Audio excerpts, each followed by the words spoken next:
Did y'all have problems finding the show or something this morning?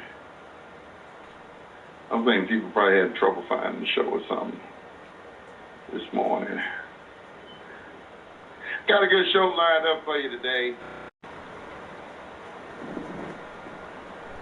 The name of the topic today is, what does acceptance for value mean?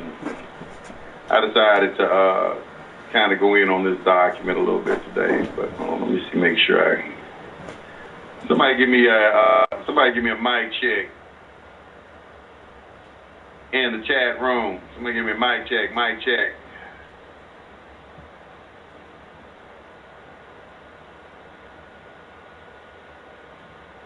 Make sure everything's coming through okay.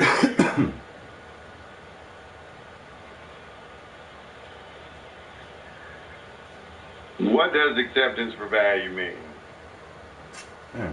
That's what I'm going in on today. All right, y'all, I'm coming for you. Just give me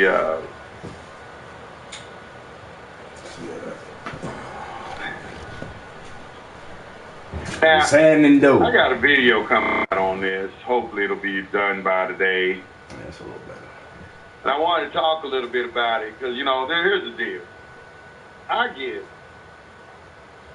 a lot of individuals, there's a lot of naysayers out there. I want to just give my perspective on, does this work or does this not work real? It don't work for 90% of the people.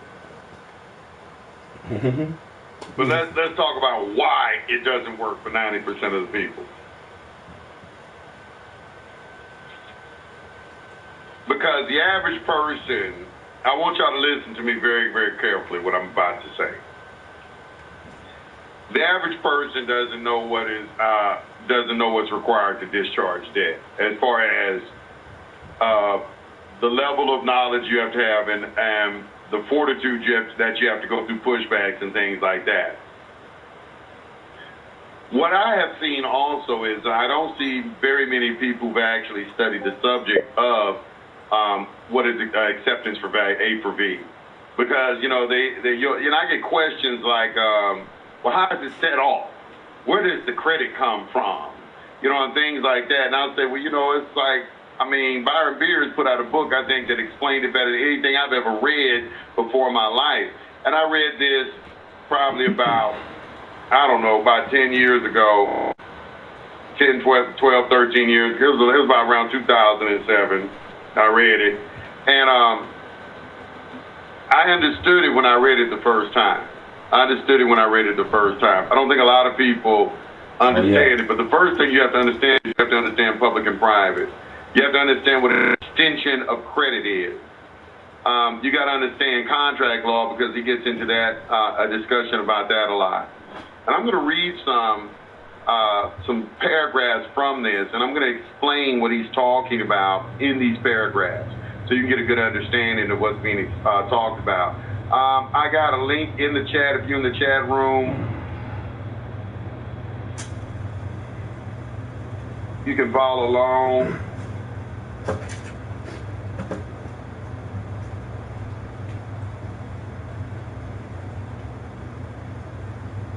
You can follow along. I put a link in the chat to the PDF. So, you're in the chat room, you just log in, You can log in with your Facebook account, and, if people want to know how to log in, and in the chat, when you come to, when you come to the stream, you have to log in. You can log in with your Facebook account. You do that at the, at the Blog Talk main page over there. Yeah, we got a lot to talk about today. And you sign in, and then you can just sign in with your Facebook account or whatever, and it'll give you access to the chat room. In case you're wondering, I get questions like, how do I get access to the chat room? How do I call in? Call in number is 424-222-5250. Chat room, you have to sign in. You can sign in with your Twitter account or your Facebook account. Alrighty then. All right, so I'm going to read some of this real quick. What is acceptance for value? And I'm going to kind of narrate a little bit because I think this is very important for y'all to understand and know. What is accepted for value? And it is. That's What what I is should have named the acceptance for title. value? What does acceptance for value mean? Yeah, I should have named Millions the of title people of this. use the phrase acceptance for value every day without knowing what it means and why it is so powerful. You have the right to make personal choices that affect your commercial affairs. You can be in control or you can be controlled. Acceptance for value is one means of being in control. Damn. This is put out by America and the American Connection. It's copyrighted in 2007. It says the author of the book does not give legal advice. Remedies are available if you know where to look for them.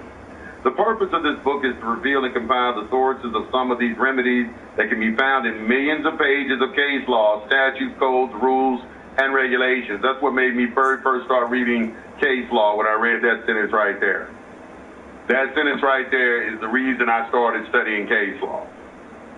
That one, if you want to know why I started reading case law, is because of that sentence. When I read it, I remember where I was and everything. The book is intended to decrease the time it takes to discover the components of your remedies and their application. It is the responsibility of the readers to understand their remedies, to seek assistance as necessary, and to apply proper and complete concepts to reach a successful conclusion to a dispute. This book does not exhaust the information that might be needed to successfully settle a dispute. So there's your caveat right there. And like it says in the maxim of law, many men know many things, no one knows everything. A lot of people, I see they come on my page and everything, act like they know everything. You don't know every fucking thing. Right? It's a maxim of law. It tells you you don't know every damn thing. Right. So, you know, that's why I get so frustrated with some of these guys, because of that maxim of law, that many men know many things, no man knows everything. And they come into the forum and act like they want to know everything. You don't know every fucking thing. You don't know everything. All right, let's get back. So right here it says, what does acceptance for value mean? Acceptance for value, A for V, is at the foundation of remedies available for commercial demands made by the United States. I should have made that the name of the title of this shit, man. Accounts in the United States. Even so, no one has had a good explanation of what A for V means. Here is an attempt to clarify. Introduction. The Uniform Commercial Code in Article 3 that deals with negotiable instruments is one source of explanation. Article 8 deals with investment securities, and Article 9 deals with secure transactions. In addition to opinions written... I should have named this video, what does accepted for value mean? So people would have known what the hell they talk, what the topic is. Well, there's going to be many different topics. But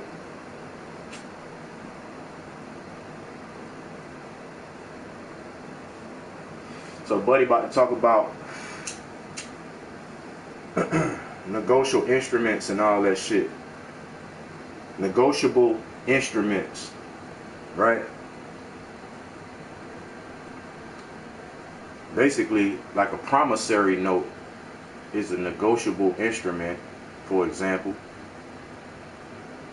Like I said, dude gave his bank a promissory note that said, I'm gonna pay your ass for this car loan that you just gave me for this new car. I'm gonna pay you for this shit. Now he already on the payment plan and everything already from when they set it up. But then he double back and hit their ass with a promissory note, said, I'm gonna pay you for this car in the year 2050. And they had to accept that shit. So basically you get the title to the car right now, brand new whip, free and clear. I know that shit sounds too good to be true, but it's not though. Motherfuckers just don't know about that shit. Basically your word is your bond type shit. You know what I'm saying? But you gotta file UCC1 first in order to be able to do that. No wonder, yeah. Like ain't nobody accepting your word as your bond if you're not even alive. If they don't even consider you alive, if you haven't filed your UCC1 and you ain't claimed your estate, they ain't even fucking with you. So that's how you unlock all that shit, by claiming filing your UCC1 and the other paperwork to claim your rightful estate.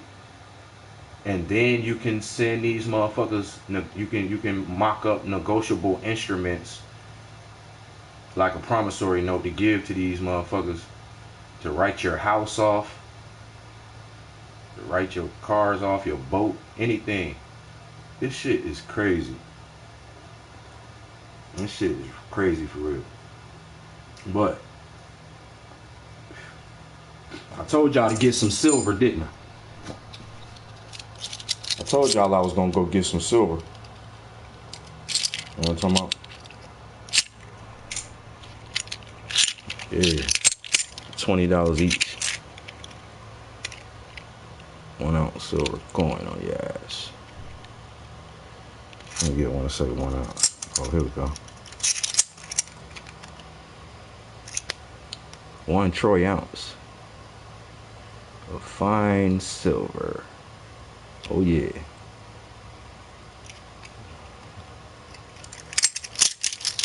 Yeah, nigga went and grabbed 100 of them bitches.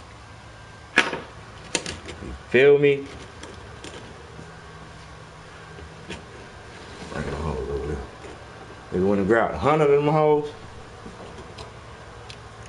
Go get you some. They're $20 each.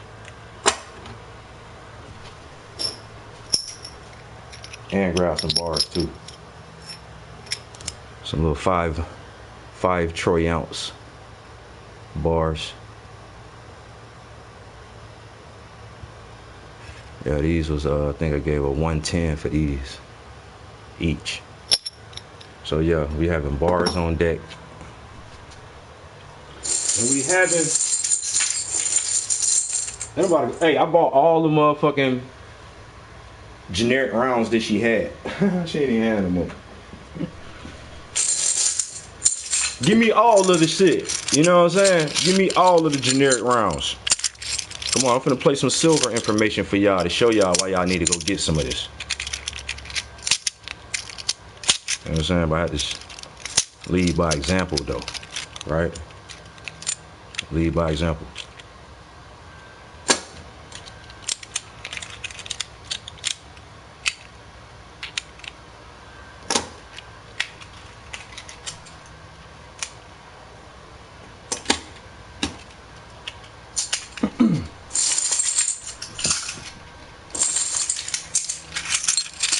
There's more of these shit.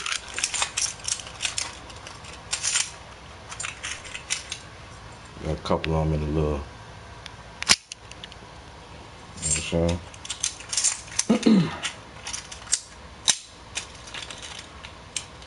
We're gonna talk about this silver and these silver prices. Why it's important. Let's go get you some of this.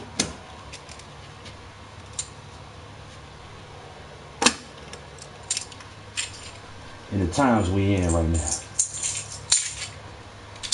Giving y'all the game. The game is to be sold, not told. No. I'm breaking the code.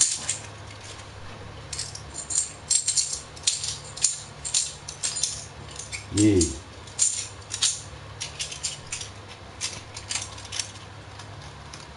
Alright. Now let me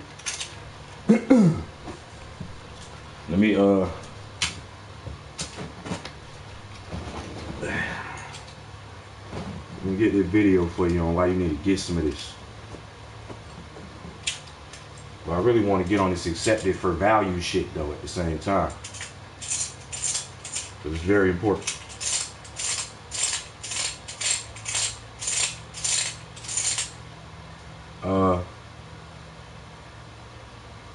Let me just play a little bit more of this right quick. By judges to shed light on our remedies, there it goes again. You mentioned case law again. In addition to opinions, that's case law, written by judges to shed light on our remedies. All three of these articles hold a key to understanding commercial set-offs. The UCC had an overhaul in 2000, but the major principles remain the same. The changes appear to be to the sections that deal with secure transactions, Article 9, and some with investment securities, Article 8. But negotiable instruments are what lead to those securities. The phrase acceptance for value has little coverage in the code books or in the court opinion. A better understanding of commercial terms, acceptance and value, and how they relate to instruments in general will be a good place to start. I think I've only seen it like one time in a case. The judges use the word acceptance for value because it's not really a word. They're two separate words. One word is acceptance and value. There is a word called acceptance for honor. There is a word called acceptance. Dummies can't even process this information. Like lames, little losers and shit. Well, I ain't gonna call them losers though, cause everybody's brain's just not on the same level, same wavelength. Little dummies though. They hear this mother, they can't. Since they can't, look, little dummies, if they can't look at this video and see somebody's face on the screen, yo, these little minions kill me, yo. Like, it's so sad, yo. If they can't look at your video and see some shit that they want to look at to be able to really take their attention away from actually what's being said, so that they're not focusing on the information. They want to see Bro Yusef up here with his gold chains and his glasses and his facial expressions and everything, so they can look all in the background and be all in the back seat of his car trying to see what they can see in the back seat. Man, hell nah, G. Come on, man. Goofy as fuck. Like, Gas, get in front of the camera. Fuck what you talking about. Fuck the message and all that shit you talk about, Gas. Get in front of the camera. You know what I'm saying? I can hear Hollis bitch ass right now. Let me stop though. I ain't trying to attack this nigga, man. I said I'm gonna stop with this attack shit and stop with the negativity. But nah, that shit just kills me though. Fuck what you talking about, Gas. Get your ass in front of that camera. We see your shadow right there. We see you. We see you. You're halfway in the bitch right there anyway. You might as well get it. Ah, man, G. Alright. But look, accept it for value, though. Fuck all the bullshit. What does acceptance for value mean? Did you hear what he just said? He said he seen like one time where he heard a judge actually use those words. It's like one of their biggest kept secrets and shit. Bitch probably want to off my ass for sitting up here telling it and shit to the world. They want to kill everybody trying to spread the word and shit. Let me see. Alright. So it gives you the three definitions of acceptance. Since Get you one, some silver, an agreement, though. either by express act or Get by you some of these, implication though. from conduct. Okay, so you have express. We finna talk about why you need to get some of these, though. These 1 ounce silver coins. That I went and bought 100 of these bitches yesterday. They $20 each. And you do the math on that. You know what I'm saying? And not to mention these couple of little 5 gram bars too. 5 ounce bars, not gram. 5 ounce bars. And did you know that a troy ounce is not the same as a regular ounce? A troy ounce, 31 grams. Not 28 grams. Like a zip of your finest Chiba. We talking about 31 grams. 31 grams of your finest 999 silver. Now we about to get into why the fuck you need to get some of this. And why I just went and bought 100 of them hoes. And why I'm trying to go buy another 100. I called the lady today. She said she trying to get me some more right now.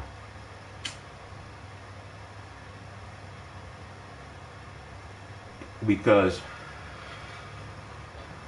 I got me and my peoples, we investing in this shit right now. Fuck that. We finna get all this shit. But look,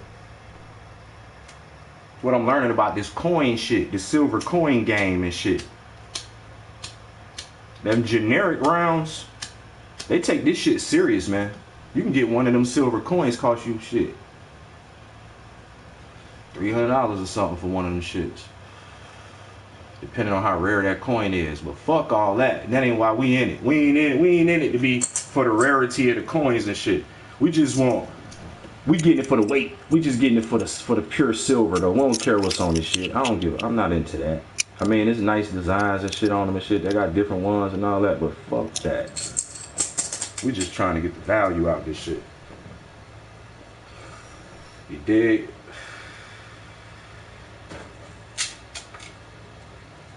So, I'm finna pull up the silver. If you was in the stream last time, you seen the silver and gold chart that I pulled up. The silver and gold chart. It showed the history and showed how this shit, you know what I'm saying, influx. And we having some gold too. We having a little bit of gold to go with it. We having some gold, you feel me? To go with the silvers.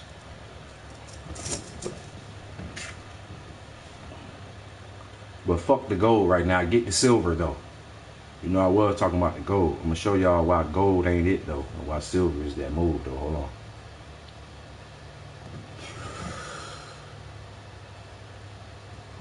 It's in the get it going.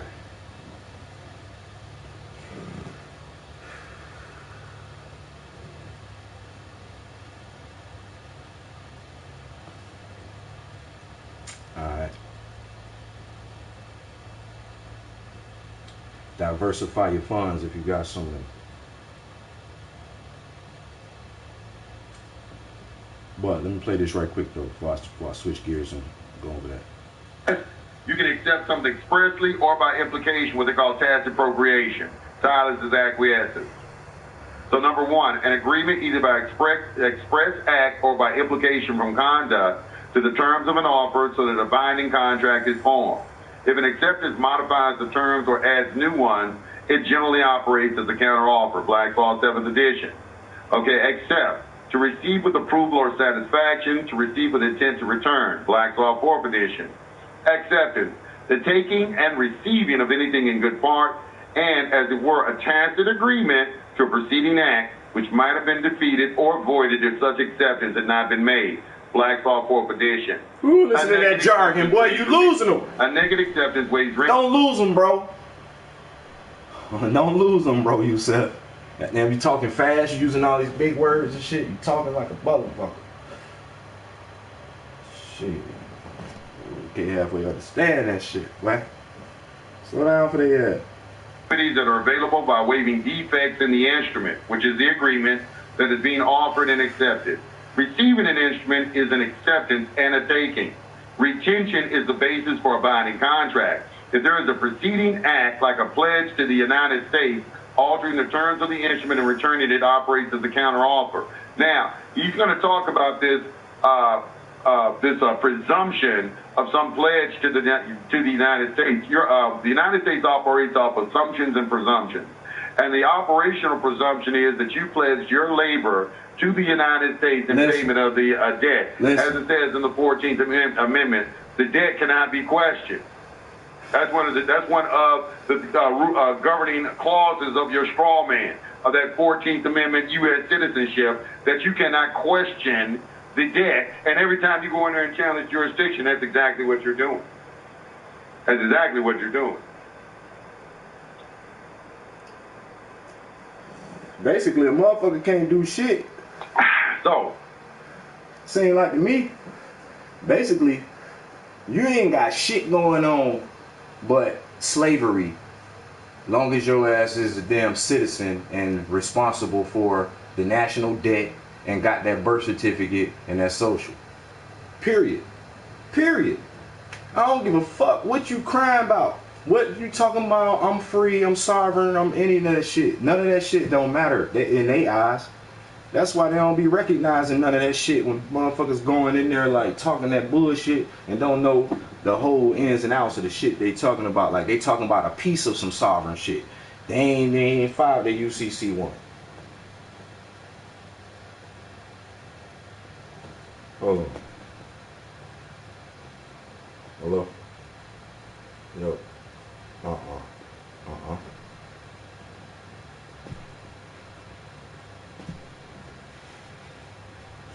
Shit.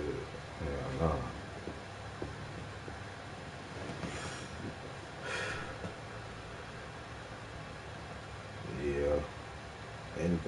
Anything gonna take a little bit of time. Yeah, anything gonna take a little bit of, you know what I'm saying, a little bit of time.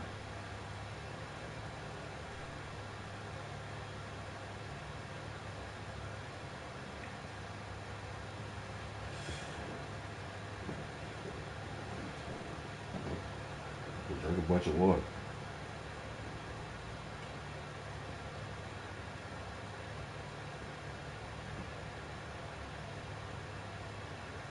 That might work.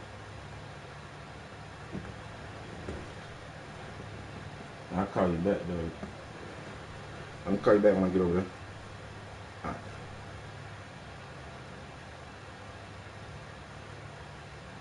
All right. Oh, what I was saying now? Oh yeah. Basically, if your ass don't yeah, until you do what you know you're supposed to do, your ass ain't talking about a damn thing. Let me see what bro talking about though. Let's keep going. UCC 1-201 general definition, subsection 44, gives the definition of value. Except as otherwise provided with respect to negotiable instruments and bank collections, sections 3-03, 4-210, and 4-211, a person gives value for rights if he acquires them, A, in return for a binding commitment to extend credit or for the extension of immediately available credit, whether or not drawn upon and whether or not a chargeback is provided for in the event of difficulties in collection, or B, as security for or in total or partial satisfaction of a pre-existing claim, or C, by accepting delivery pursuant to a pre-existing contract for purchase, or D, generally in return for any consideration sufficient to support a simple contract. Now, UCC 1-201 subsection 44 generally says that a person gives value. He gives value to get rights. If one person is giving value, another person is asked to give rights in exchange. And this is why you're going to see that you get rights. If people ask for their remedy, you get your rights in contract. Rights are created through contract. It took me a while to really kind of understand that, to really get a deep understanding of that, but rights are created through contractual agreements, not through natural law. Natural law gives you not rights in the sense of that you get in under positive law. Under positive law. That goes on, it says both giving value and giving rights meets the element of consideration. I know a lot of these, hey, listen, man. I know any of y'all listening to this shit, maybe some of y'all probably might know about it, but a lot of these terms and a lot of this shit he's saying sound foreign as fuck. You know what I'm saying? That shit might be like a little bit confusing and shit. You know what I'm saying? When you first hearing about it, you first trying to grasp the concepts and shit, maybe, you know what I'm saying? Don't let that shit deter you and, like, you know what I'm saying, want to shut you down because you might not be totally understanding everything, you know what I'm saying? Just keep trying to grasp what you can and follow along. This shit'll get easier and, you know what I'm saying, it'll be making more sense in terms, you know what I'm saying, it'll be making more sense. He'll be breaking some of this shit down in layman's terms also, you know what I'm saying, in the general sense. Instead of just reading the, you know what I'm saying, the words from the, he reading that shit straight from UCC 1, you know what I'm saying, -2, whatever the fuck he said. But hold up. What constitutes value? In today's commercial system where ownership is not the prime focus, interest, rights in things take the place of ownership as the goal. Listen. What are your rights? You have to have an interest in a thing. In a commercial setting. In other words, it's just like Rockefeller and all them boys says, own nothing, control everything. They understand it. You are to own nothing and control everything. Rights come from an interest you have in a thing, not in the thing itself. Control trumps ownership. Damn, listen to that shit. Control trumps ownership. So both giving value and giving rights meet the element of consideration. That shit the question real. has to be, what? That shit is so much better. Controlling some shit than owning it. When you own it, you're responsible for it. It's a liability. But being able to just control it, you ain't really got no liability like that, really. Well, not as much liability as you would if you owned that motherfucker. I be appreciating that shit. Y'all ain't got no friends in high places or friends with toys and shit that you can just use that shit. Friend got a boat, they'll let you use that motherfucker whenever the fuck you want to. You ain't really trying to go boating all the time anyway, but when you want to, shit, you know what I'm saying? You can just hit your partner up like, yo, can I take the boat out here? No problem. Fuck, yeah. I'm having friends like that. And I appreciate that shit and I understand. That shit true. Fuck owning that shit. I got shit right now. I could have bought one. My people got the shit. My best friend, shit. I'm having shit. They ain't gotta buy that shit. You want that shit, nigga, come get the shit whenever you want it. You know what I'm saying? That's how I rock. You know what I'm saying? That's how they rocking with that shit. Real talk. Rockefeller type shit. Constitutes value. In today's commercial system where ownership is not the prime focus, ownership is not the prime focus in today's commercial system because there is no money. So since there is no money, value for money is created in interest and things because we use negotiable instruments. And negotiable instruments have to be backed by something. Okay. So for it to be able to be backed by something, there has to be an interest in some object or thing, whether it be your body, your labor, your car, your home, whatever. That's how value is obtained in a system that uses negotiable instruments. Which is the system that we in. We just don't know about this shit that he talking about. That's all. But believe you me, it's some that do. That's getting ahead of everybody that don't.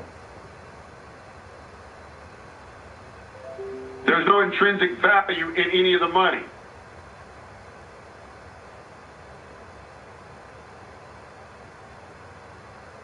Okay, a security interest constitutes a right to seize control of a pledged thing if the one given the security interest fails to perform as agreed.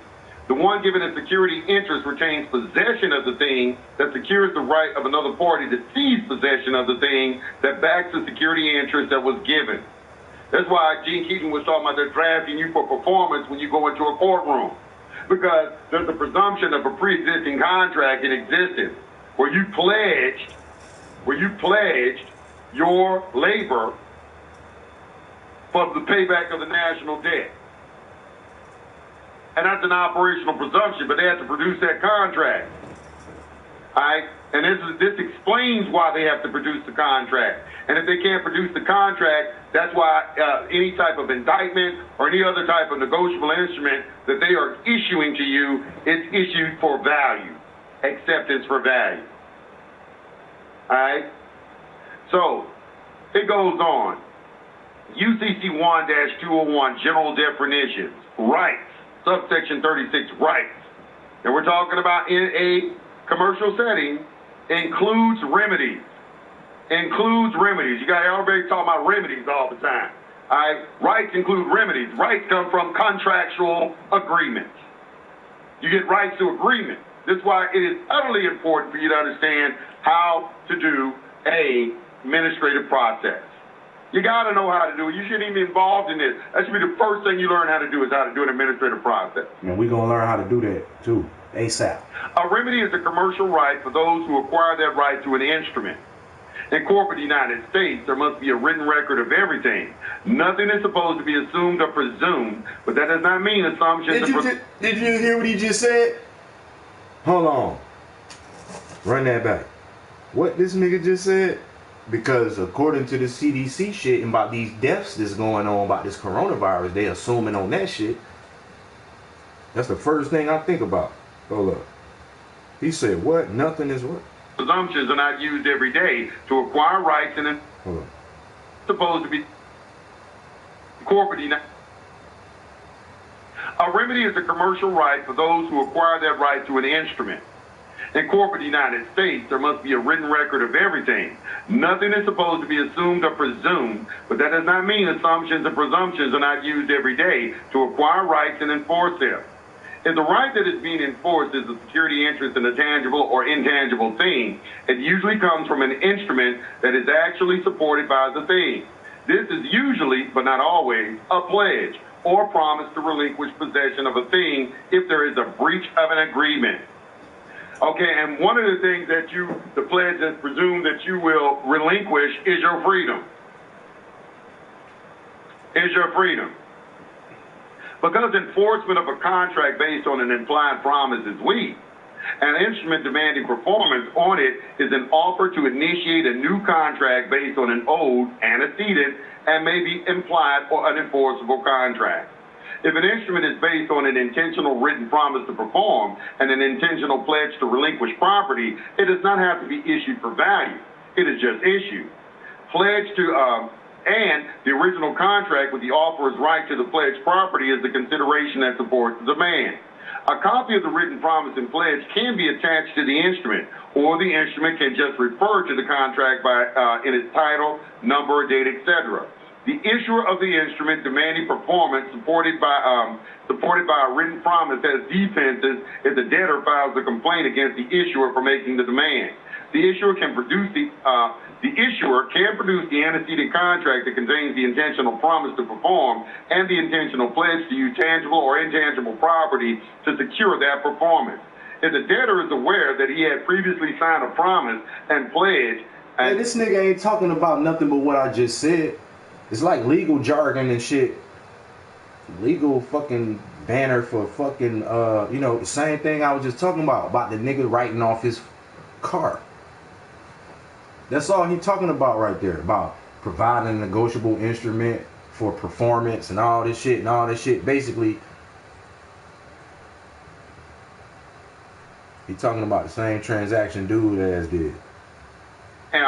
And pledge his right to a thing to guarantee his performance, he would not have to see the contract. The demand instrument is issued to get performance already promised, or, in the alternative, to get the thing already pledged. Now, this is one of the most important paragraphs in this thing, though it ain't no highlights on it, because it's explaining to you or at least that's how these operational presumptions work under the United States, and what constitutes acceptance for value. What is something that's issued when there isn't any contract? Okay, everybody say, well, where's the contract?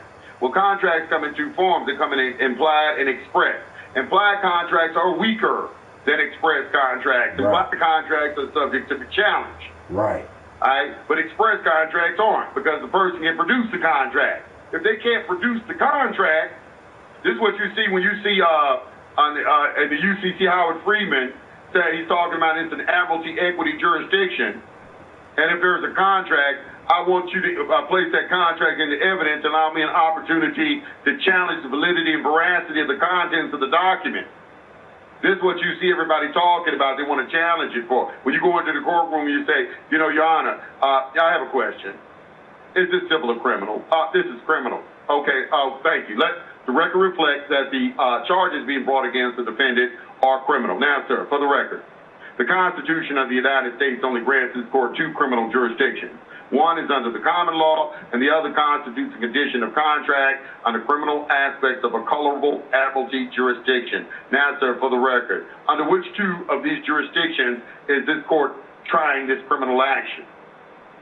Because, there's some presumption of, are we under some sort of contract or are we under common law? Because to bring me out of a common law venue, which is the venue for private citizens, okay, in the republic, all right, you have to have some sort of contract to bring me into this fictional commercial venue. So is it express or implied? If you have an express contract, means it's written with my wet ink, blue handwritten signature on it, where there's valuable consideration given. Always on their side is the protection of the statutes. Okay, so if you're giving this, okay, let me see it. That's why you're asking that question. Because if they don't have a contract and they hit you with an indictment, that indictment is a bill of exchange and it's issued for value. This is also why you can go into court and request that the judge demand the prosecutor provide the certified audit trail of all transactions, including the voucher, as well as all displacement documents and receipts. Because there's costs that are involved in all of this. Anytime I'm reading a whole section on admiralty, and most of the cases are about cost. Bond, caution, things of that nature. Cost. So there's a presumption that you're not interested in it.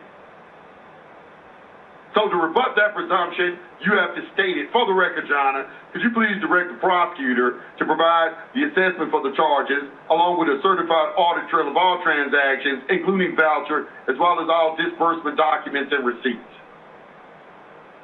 You should have all this stuff on the top of your head. You should have a whole library of things that you didn't remember. A library. You don't have one or two things to go in court and say. You should have about 20, 25 different things memorized. You can remember these goddamn rap songs. Get on their ass, bro. Oh, shit. You remember fuck-ass rap songs, bitch. Why you can't remember this shit gonna help your monkey? There you go.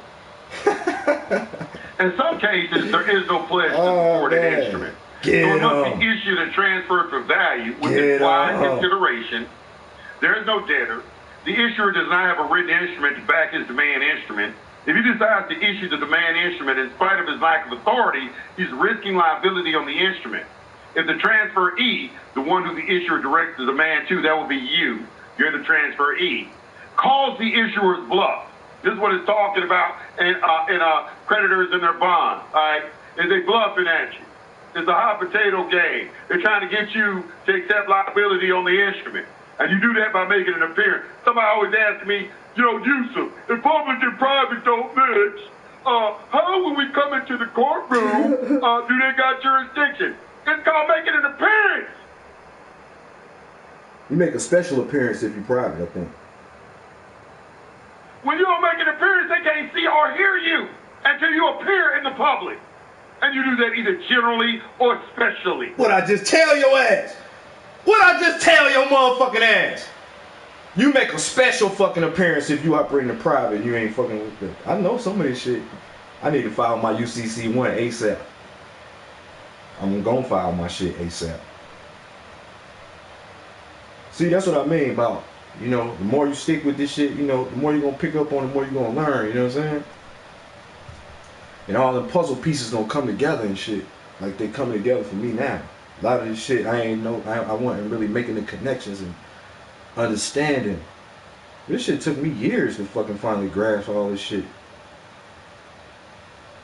I'm telling you, I'm giving y'all the game, yo. For real. If you ain't know about none of this shit and all that shit, man, this shit some real ass jewels and gems for real. That real shit. None of this other shit these motherfuckers talking about ain't talking about shit. This is that real shit that apply to everyday life where these motherfuckers is coming up and shit. Well, hold up, I'm about to switch it up, man. Cause that video, I think this video like shit, some hours, shit, over 3 hours long. So I can't just keep letting this shit play. We'll be here all day. Let's see what else I got. I haven't even watched it. Well, I might have seen some of this before or something. But I haven't even watched it. It's just something I was just letting play.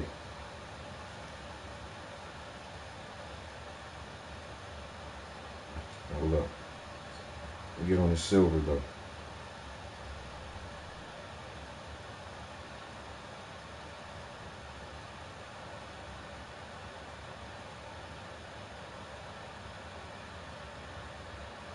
Let's look at this shit right here, though.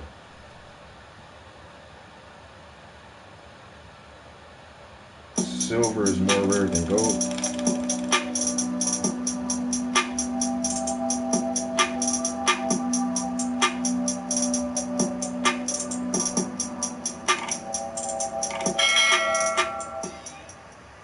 This from 2 months ago. Hey, what's up, everyone? The video from 2 months ago. This is Silver Slayer. Thank you for tuning into this video. A lot of people think that silver is much more common than gold is. The average person would think that. And why? Because gold is so much more expensive. The gold to silver ratio sits still above 88 to 1, meaning it takes 88 ounces of silver to equal 1 ounce of gold. So, looking at that ratio, you would think that silver is a lot more common than gold is. What if I told you that silver is actually more rare than gold?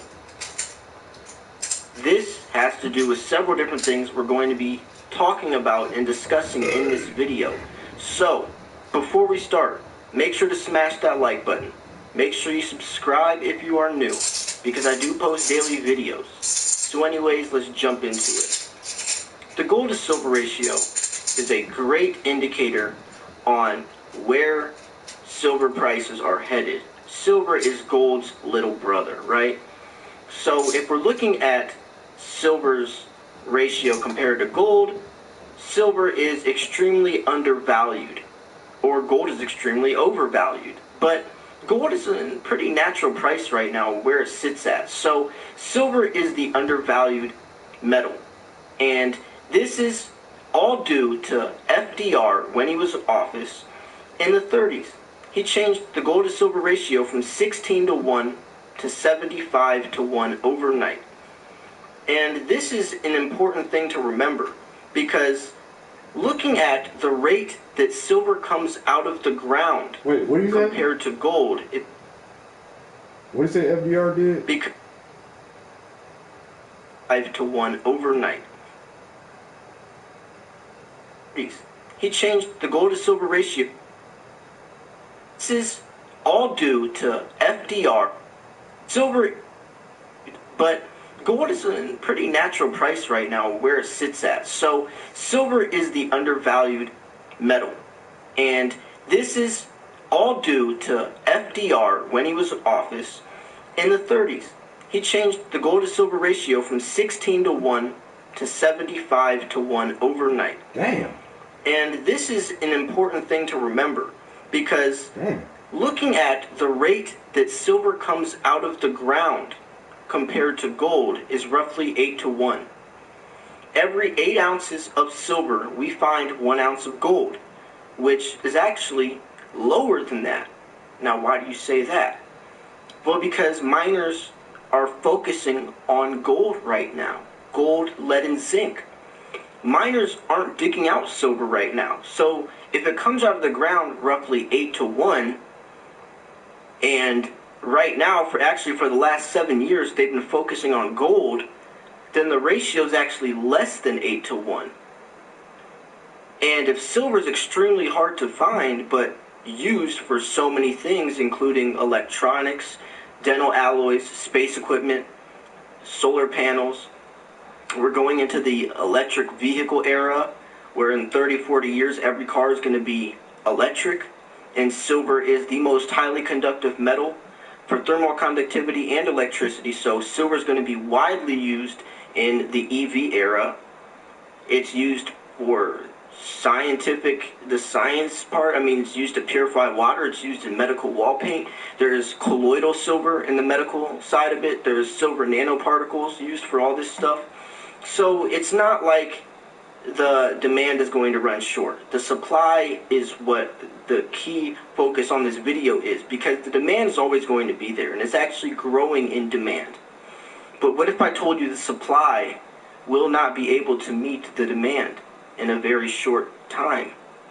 This is something that a lot of people overlook. We can talk about, the geopolitical fear and all that, or silver prices being manipulated, but the supply and demand is the most influential aspect that could drive prices higher or lower. And in this case, it's going to be driving prices higher. So going back to what I was talking about earlier in the video, the gold to silver ratio is 88 to 1, right? But if the ratio was even 16 to 1, or let's say 9 to 1, this puts silver at $90 if gold's at its price right now. So knowing that, the ratio back in the day was actually pretty accurate. But if we're going to go even lower into the teens, or maybe even single digits, silver has to be a couple $100. And if silver's a couple $100, then we have the question of, what is gold's price going to be? Is gold at its natural price and silver is just waiting to appreciate?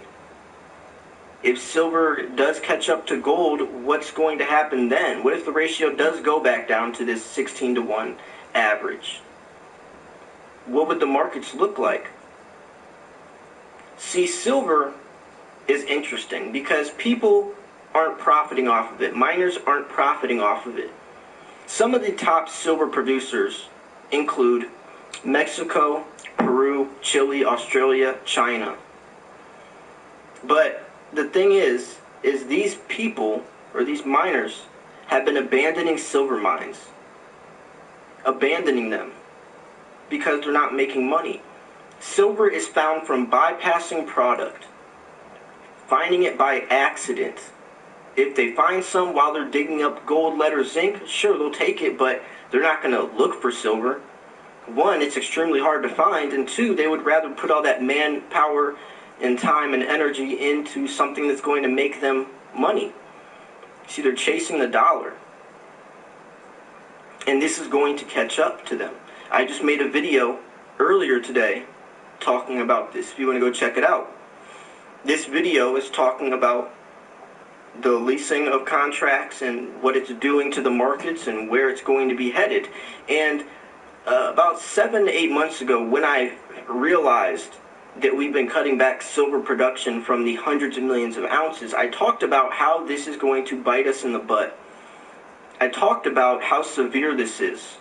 And I talked about it quite a bit because this is something that is extremely overlooked. My fault. For the past 7 years, we've been cutting back silver production from the hundreds of millions of ounces. Man. And this means that we're 7 years... Hey, my fault, y'all. Y'all know I be tripping off that shit, man, off that comment shit, man. I gotta make sure, you know what I'm saying, I set the tablet up or something. What's good, bro? I see you, Kush. Greedy, what's good, man? Oh, no. Okay, damn. I see y'all, man. Iron Man.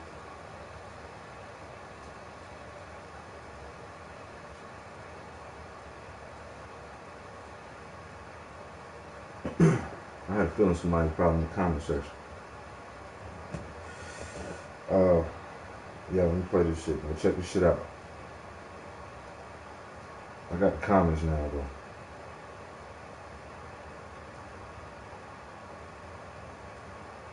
Yeah, I got something right here. I already been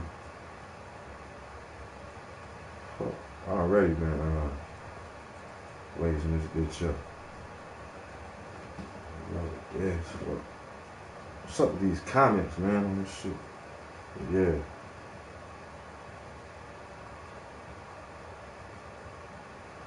See what we're talking about. in the hole, which means we're actually 14 years in the hole, because to catch up, you have to go back 7 years, and then to break even would be another 7 years from now, especially since silver is so hard to dig out of the ground. And not only that, then you add in the growing demand where people need more and more silver. Now you can see how catastrophic this can be. The producers are going to turn into the consumers, and the consumers are going to be turning into the producers. The people like you and I that are buying silver are going to be the ones selling it to the people who need it. Now, who needs it? Well, to name a few, the industry side. If you want the newest iPhone, you better hope that they're still buying silver. For EVs, Tesla, all these other new electric car companies. What about space equipment? What about dentists need it? Dental alloys, we need it in everything. Everything is used with silver. So it's not like the demand's going to run out. And actually, once silver prices start rising, the demand rises as well. It's kind of like that snowball effect. As the price gains traction, it inspires more investors to throw their money this way. That's why when silver prices are higher, it picks up so fast, because you have people from stock markets, from all over, real estate, that want a little piece of the pie, and they start investing into precious metals as well. He right. So you can see how this could, I guess, domino effect, either very good or very bad. And for us investors, for people like you and I, it's only going to be good. I mean, for us that actually have the silver, we're going to be selling it to the people that need it. We want it, but they need it. And it always goes into the question of, what about $100 silver? Who's going to buy that? Hey, it was just like that gold. That price? It was just like gold. Well, the industrial side will. We already see glimpses of this. We see it was just like when they did that gold rush back in 2012, whenever that shit was. Yeah, it was 2012. When they was having everybody send their gold in all through the mail and shit. The motherfuckers was sending people an empty bag, like put your gold in this and send it to us. And we're gonna mail your ass a check within like 2 days. That's how serious they was wanting that fucking gold. And motherfuckers was doing it too. I wasn't though. I ain't sell shit. I was trying to buy some when everybody was selling that shit. Fuck that. It was a reason why they was trying to get all the gold and shit from everybody. And shit was so high. And they gonna be doing the same thing with the silver. Industries paying premium for bullion, which has never been before. That doesn't happen. Right. But they're doing it right now because they know that the silver shortage is. Yeah, I just did it. And the lady told me when I went to do it, because you know I did some research, you know what I'm saying, to go get this and all that. Nigga went and grabbed 100 of these motherfuckers. They was the cheapest that you could get. 20 each for 1 ounce. And they go up. The little ones I called today, like, you got some more for me? She was like, she said, nah, I just got the maples. She said she got them, I guess them Canadian maple leaf joints, and they $22 each. I was like, nah, because the spot price, matter of fact, now I'm saying that I might as well bring this over here. The spot price right now is what? And then a minute ago in this video, dude said, has gold reached this normal thing, but silver waiting to go up? Because I believe they're manipulating these numbers too. Because ain't no way in fuck, because that's gold. Look where gold at. Almost at the same 1800. What it was, about 1850. Gold almost back at the same spot it was at in 2012 when the fucking supposed Great Recession shit hit. And they said that recession was supposed to be worse than the Great Depression that they talk about, that we all heard about in history. We supposed to have went through some shit worse than the Great Depression. So notice how gold stayed under $500 an ounce all the way from 74 all the way to 2008. And then that bitch jumped up to almost 2,000. That's 4 times. All right, now let's look at the silver though.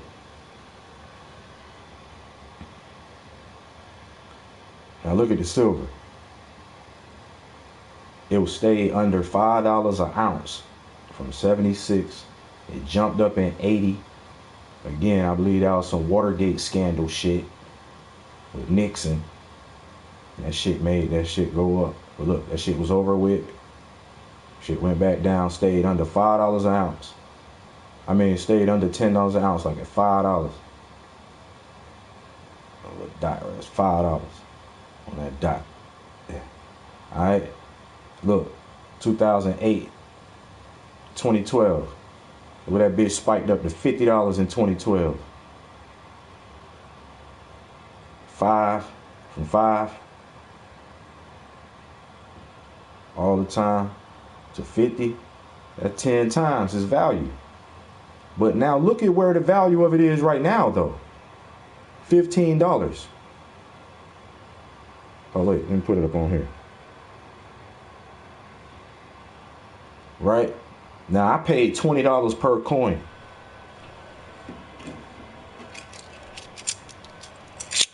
$100% dope. Fuck. American dream out this bitch. But I'm woke though. I done woke up. Look. 20 each. Fine silver. 1 ounce. 1 troy ounce. 31 grams. Right? I paid 20. And then she trying to charge. She ain't got no more of these generic rounds. Now she want 22 per the ones she got. She probably got some, you know, it go up from there. But I know another coin dealer that I'm about to go get. Yeah, some more of these. But check this though. This one I'm trying to show you though. Peep the price of where it's at though. $15. $15 an ounce. That's today. That's 2020 where it's at. You see it say 2016. You know what I'm saying? But it's 2020. That's where it's at today. 15.26, right? Now, why the fuck is gold where it was almost at 2012 spot price? almost 1850. Why ain't silver at 50 right now? Like how it was in 2012. Why the gold and silver price ain't matching up? Because they manipulating some bullshit. I'm on to their ass. That's why. Go get you some silver. Because soon as this shit shoot back up, like all this shit bro talking about in this video, and then the demand gonna go up, and then the spot price gonna go up, and that shit gonna be $50 fucking, and they gonna be everybody gonna be trying to buy some of that shit. Because soon as people start buying shit, people get on the train late, right? Just like with the Bitcoin shit. Soon as that shit was hitting and that bitch was worth money, now everybody want to try and buy a little bit of Bitcoin. I even got a little bit in my Cash App. And I'm buying that shit at what? That shit like fucking $20,000 a fucking per coin. So the little few dollars that I threw at that shit, I got like 0.000102 goddamn shares of a fucking coin. But you ain't even got like a percent, if one coin, motherfucker, I got like one of these little ridges worth. You feel me? Like, come on. So that ain't shit. And that's gonna be the same way people do when they go to get that silver though. And if you got some now, your premium, that shit gonna be high as fuck. You know what I'm saying? You can either sell your shit, right? Or you could just keep it. I'm gonna keep my shit. I ain't even trying to sell my shit. I'm keeping my shit. Unless that shit just too much money to cash that bitch out to resist. But when this dollar crash, not only is the dollar about to crash, all world currencies is about to crash. Get this fucking silver. Because they about to say that the dollar and all these currencies and coins and all this bullshit is contagious. They're about to say that that's how the coronavirus and shit is spreading through the money and shit. That's why they suggesting everybody use a card and shit right now. But they're gonna be like, fuck that. We just doing away with money altogether. Well, not money. We doing away with tangible funds. They're gonna do away with that. It's coming soon. And another reason why they're gonna do that is they're gonna blame it on the coronavirus, right? And say that that's why they're getting rid of this shit and all that. It's gonna be a new currency. But really, they really want a digital currency so that they could track every last transaction that happened. Because right now, you could sell me something, or you could go buy something on Craigslist or from your neighbor or something, and y'all got cash. Don't nobody know about that transaction happened with y'all too, or whoever was involved, or whoever you tell. Well, as soon as they do that digital currency, ain't gonna be no privacy as far as no transactions go. You got to send somebody some money through Cash App or PayPal or whatever it is, that every transaction gonna be tracked and taxed. They're gonna be guaranteed to get their tax off every sale. Like how motherfuckers selling shit now and they not getting their tax money off that shit. As soon as they see every fucking transaction, that bitch gonna be automatically hit with the taxation on that bitch. They finna draw in so much money off that shit. So you're gonna have to pay your weed, man, for your weed. You know, do the Cash App, that bitch finna be taxing this shit off gate. And you know, like, that's a real thing on the books too, that drugs are to be taxed. Like, that's crazy in America. Like, your drugs, they got a form that you could fill out if you a so-called drug dealer, right? For whatever drugs you selling, from all of the drugs, they got a form. Go look it up if you don't believe me. Matter of fact, don't take my word for nothing I say on this fucking channel. Go and look it up and find out if I'm telling you the truth or not. And if I ain't, come back and put my ass on blast in the comment section. It's something I don't know what the fuck I'm talking about. And prove it. But yeah. Each one of them, I think, has got a different tax on it too. So weed and cocaine got a different tax. Heroin got a different tax. I think, maybe they might all got the same tax. I think they got different though. And they be like, why would a drug dealer, file taxes and shit on the money and shit? I mean, on the money you get from the drugs that he got. Cause I seen a little documentary on that shit. It was like motherfuckers really ain't filing. They ain't really doing the taxes, but they hitting motherfuckers with the taxes on it when they get jammed up. Like when they do a bust on a motherfucker and they pop them with all that shit, or they prove how much dope you done sold. They like all that dope you sold over that time that they could prove or whatnot, or probably that they can assume on your motherfucking ass at this point. They be like taxing everything you got caught with. Oh yeah, that's what it was. Taxing everything you get caught with. So when a motherfucker not only getting hit with the prison time and shit, then getting hit with a big ass tax bill on that bitch for all of the shit that you got jammed up with. What the fuck? That's crazy.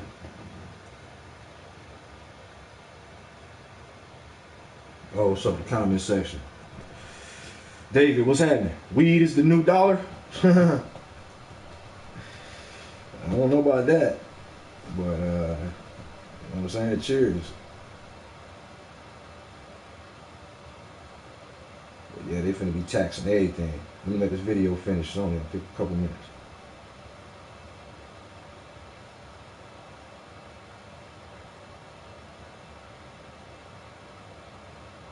Was that the end of it? Oh, no, that's my shit. Oh. Hey, get you some silver, man. And then another thing.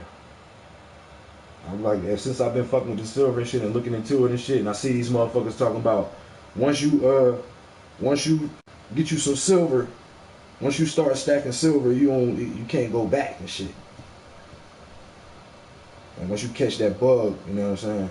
I feel like that too. Now that I started fucking, now I got this shit, I just need some more of this shit.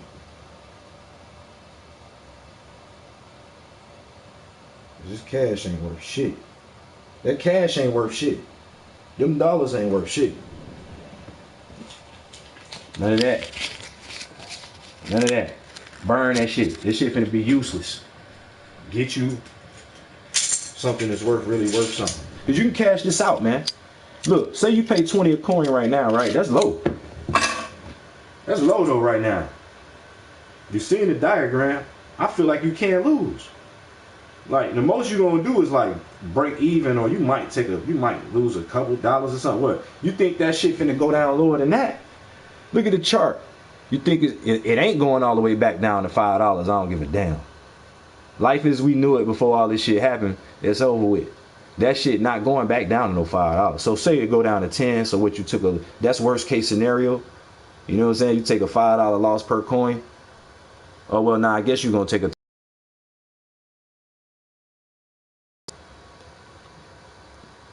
You know what I'm saying? Man, fuck that. Ain't no worst case. That shit going up. That shit finna go up, man. Times of uncertainty out this bitch. The new normal. All that shit finna make this shit go up. Especially with all this shit dude just talked about in this video.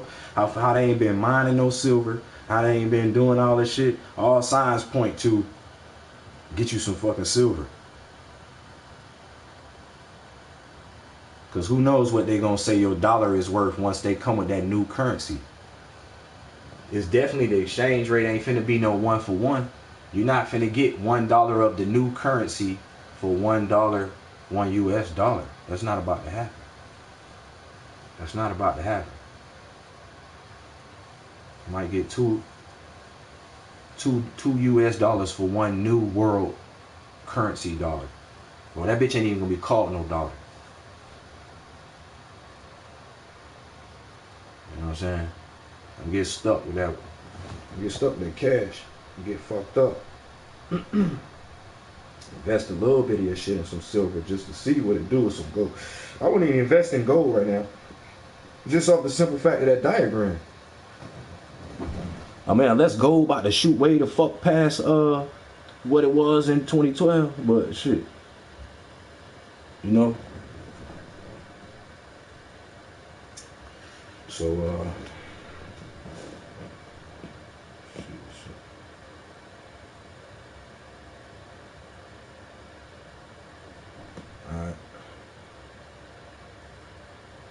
So drastic and it's so severe, and it's at alarming rates that I don't think we're going to be able to catch up to. I don't think this is a fixable situation. We're just going to have to let it ride out and capitalize off of it or fall victim to it. It's depending upon which side of the fence you're on. Hopefully you're on the side of the fence that has a lot of silver. Right. It's extremely bullish. If you do want more info on the other side of it, I talked more about the supply and demand side of it. If you want to see the other side of it, check out my video I posted earlier today. So anyways, I'm going to wrap this video up here. I hope you guys did enjoy it. If you did, please make sure to smash that like button. It definitely helps. It helps a lot support the channel, especially since this is my second channel. The videos don't get as many views, so liking the video goes a very long way. I'd love to hear what you guys think about this. I'd love to hear your insight, your knowledge, your experience. Oh, yeah. Let's check this video out. This is one of the first ones I was watching this ago.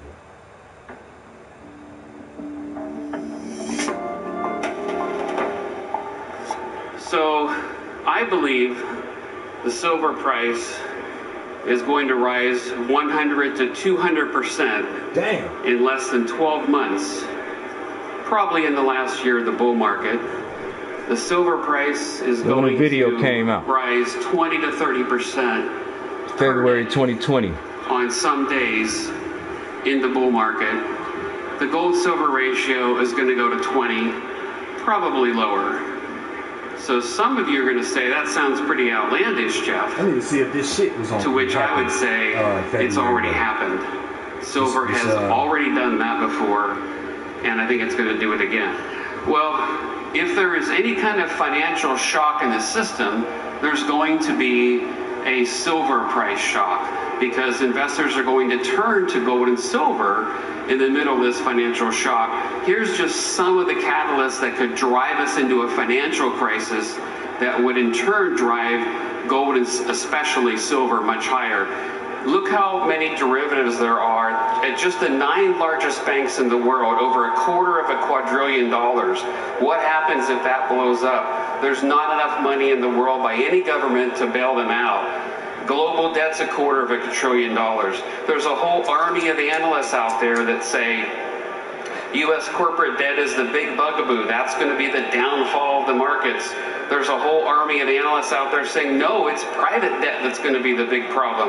All of those are at runaway levels. There are warnings literally everywhere. Check out this first one. This is a paper written by the Fed, commissioned by the Fed, written to other Fed governors. They're talking about money printing. They get to the end and they say, history has taught us that money printing leads to extremely high rates of inflation and often ends in economic ruin. This is the Fed itself giving us this warning.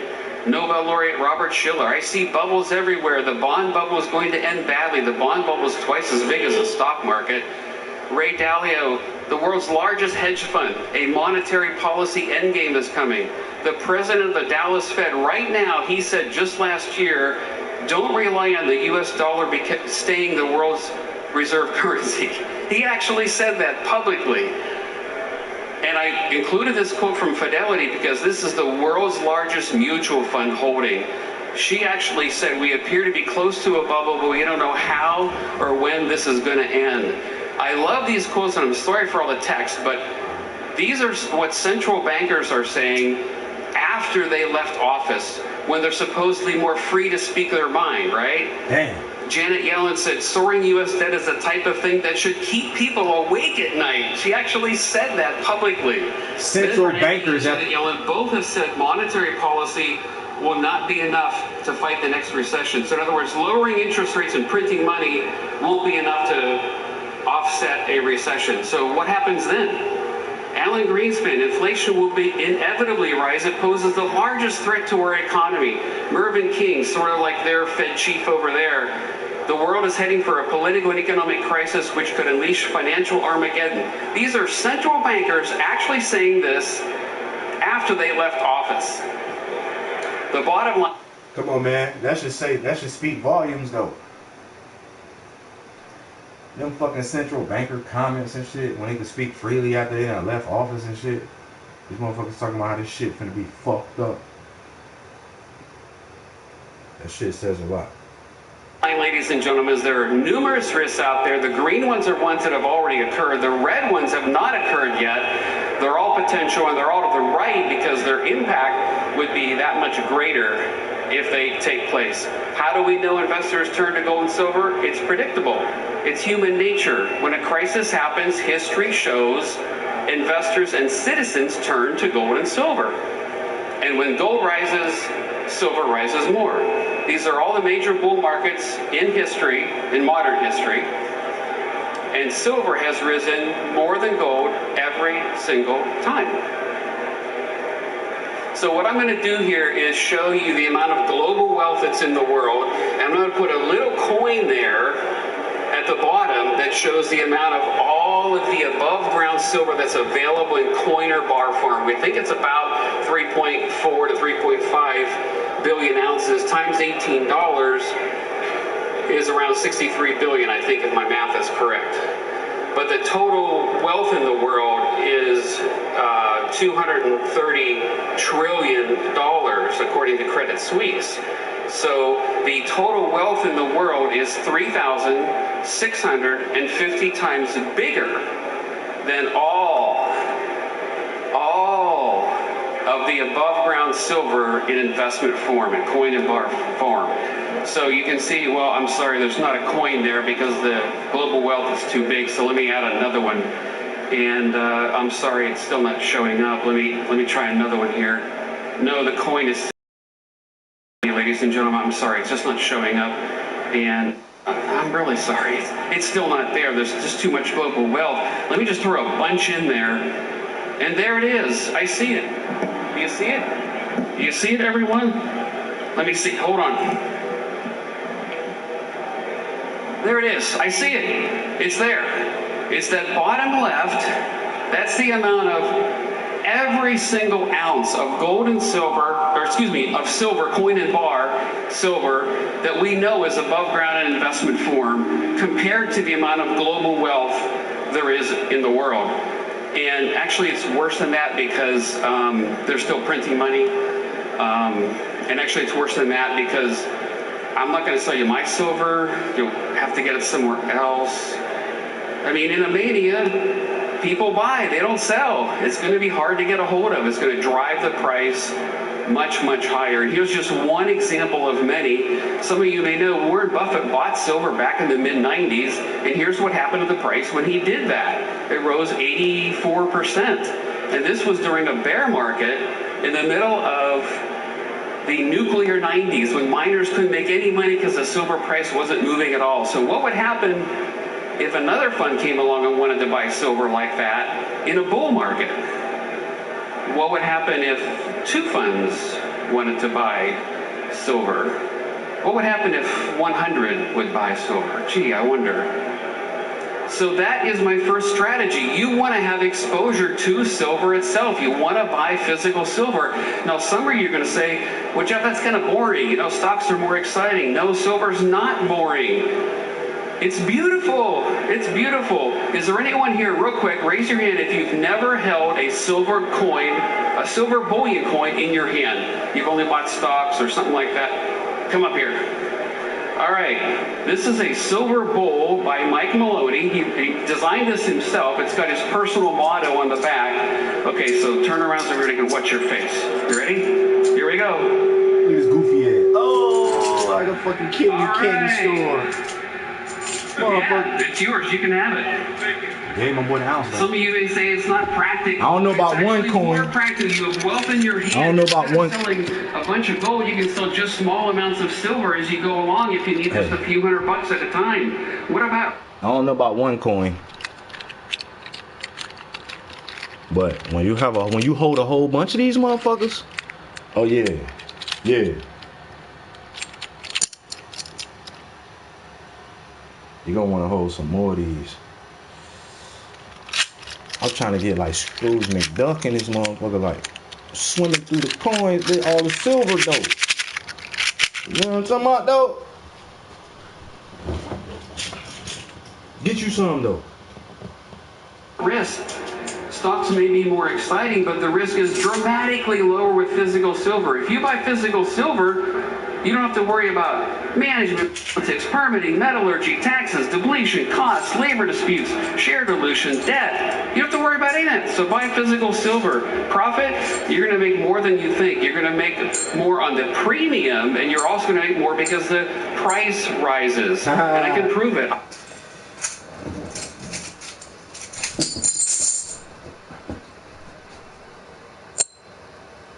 Hold up. Get that bit of ting though one time.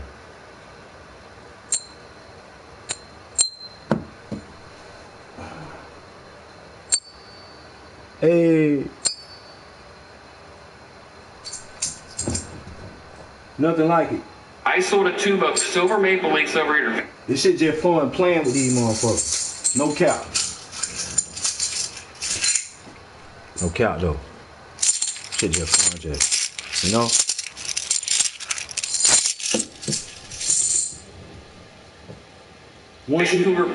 Once you stack, you can't go back. Exchange in 2011, and they paid me above spot. Okay? I don't have time for that column. Let's get onto the stocks real quick. The silver equity market is even smaller than the physical bullion market, believe it or not. This chart shows the bar on the left is Apple's cash position in their last quarterly report, $201 billion. About to learn how to flip that bitch across the fingertips on y'all there, like the market cap, not the cash. Rolling that bitch across the fingers on your ass. Oh yeah. The primary silver producers. Oh yeah. If they produce silver, they're in that bar. In other words, Apple Computer could buy every share of every primary silver producer with 11% of its cash. Damn. That's how tiny this market is. And the point, of course, is as money comes in, it's going to blow up the price. So that's our second strategy. We want the strong... Wait, this nigga said Apple could buy... Hold up, let me bring that back. I'm talking. Stock in the market. So who is that? Of all the primary silver producers, who do we start with? Are the primary silver producers. If they... Hold on, what you say? The bar on the right is the market cap, not the cash, the market cap of all the primary silver producers. If they produce silver, they're in that bar. In other words, Apple Computer could buy every share of every primary silver producer with 11% of its cash. Damn. That's how tiny this market is. And the point, of course, is as Apple money could take comes 11% of his cash and buy every share of every silver supplier and basically buy up all of the silver? If they wanted to? Is that what you're saying? It's going to... But the new production? Yeah. That would be the new production that they got? Not what's already in circulation, though. Price. So that's our second strategy. We want the strongest stock in the market. So who is that? Of all the primary silver producers, who do we start with? Who's the strongest one?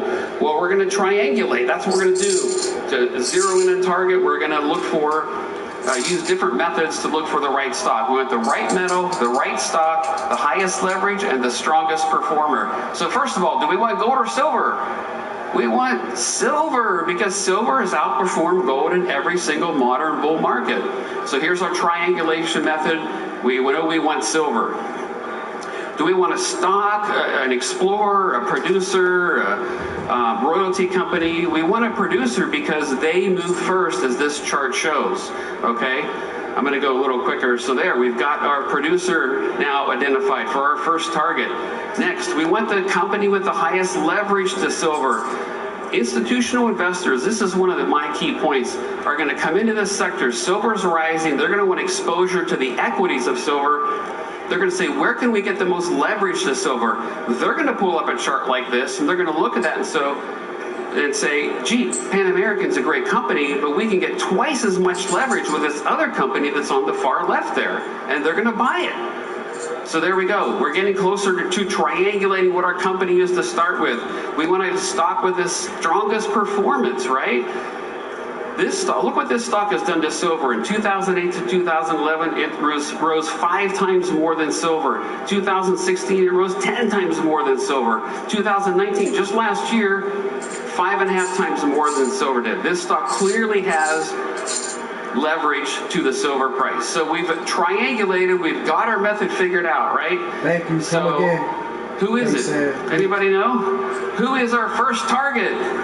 First Majestic, can you catch? This is a Pegasus, also designed by Mike Lloyd. This is a really beautiful coin. You ready? That shit going for more than All right. $20. Yes, it's First Majestic. You want to start with this company because when you triangulate it, look at different ways of looking at stocks. This is a stock that clearly leads the pack. This is the one. There goes silver coin for one of y'all in the crowd. No, catch it. Whoever catches can get it. Buy this because it is one to start. It's going to be a first target. There you go. First Majestic Silver. Another reason is they have. Matter of fact, that's for the nigga I just blocked. Here, catch this. Is yours. Here you go. Rates this company has. And they have installed what's called a HIG mill, high intensity grinding mill. What this means is basically they can grind ore to less than the size of a human hair.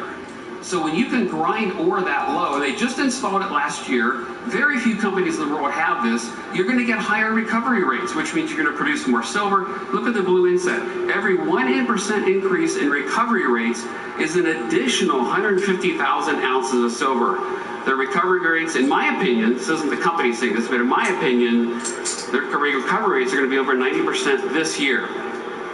So our third strategy is we want to buy a group of stocks. We don't want to buy just one. We want to buy a group of them. I never fought with the stocks. Are we going to try to buy our own group, or are we just going to buy a mining ETF? I never fucked with the stocks. I've been thinking about fucking with it a little bit. But I ain't really trying to fuck with it. That's a buddy trying to see what stock to invest in with silver. Conglomerate and all these motherfuckers he trying to put together. But we ain't fucking with all that. Point of the whole shit, get some silver though.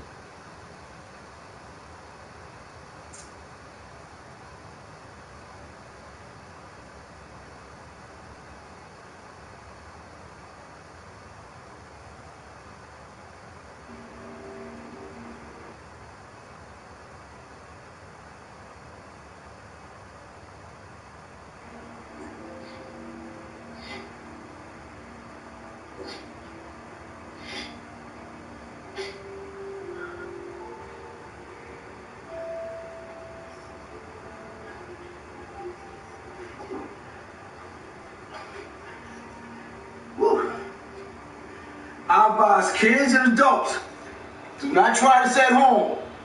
This exercise is called Protect Your Neck. This some Brownsville shit.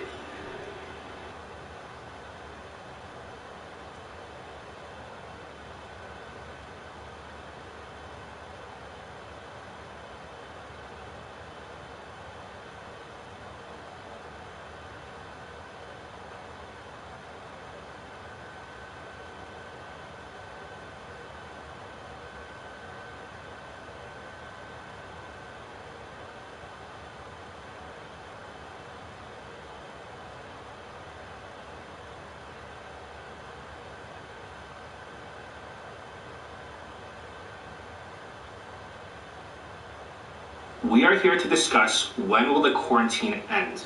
I want to know when will the quarantine end because that's important to me as a business owner, to my clients, for cash flow purposes as well as budgeting purposes. I'm joined by journalist, researcher, and good friend, Holly Sias. Thanks for having me. Absolutely. This is our personal research report regarding when will the quarantine end, when the economy will reopen, and how things will be. We hope that you can benefit from this information for your budgeting and planning. Never mind. We might come back to that.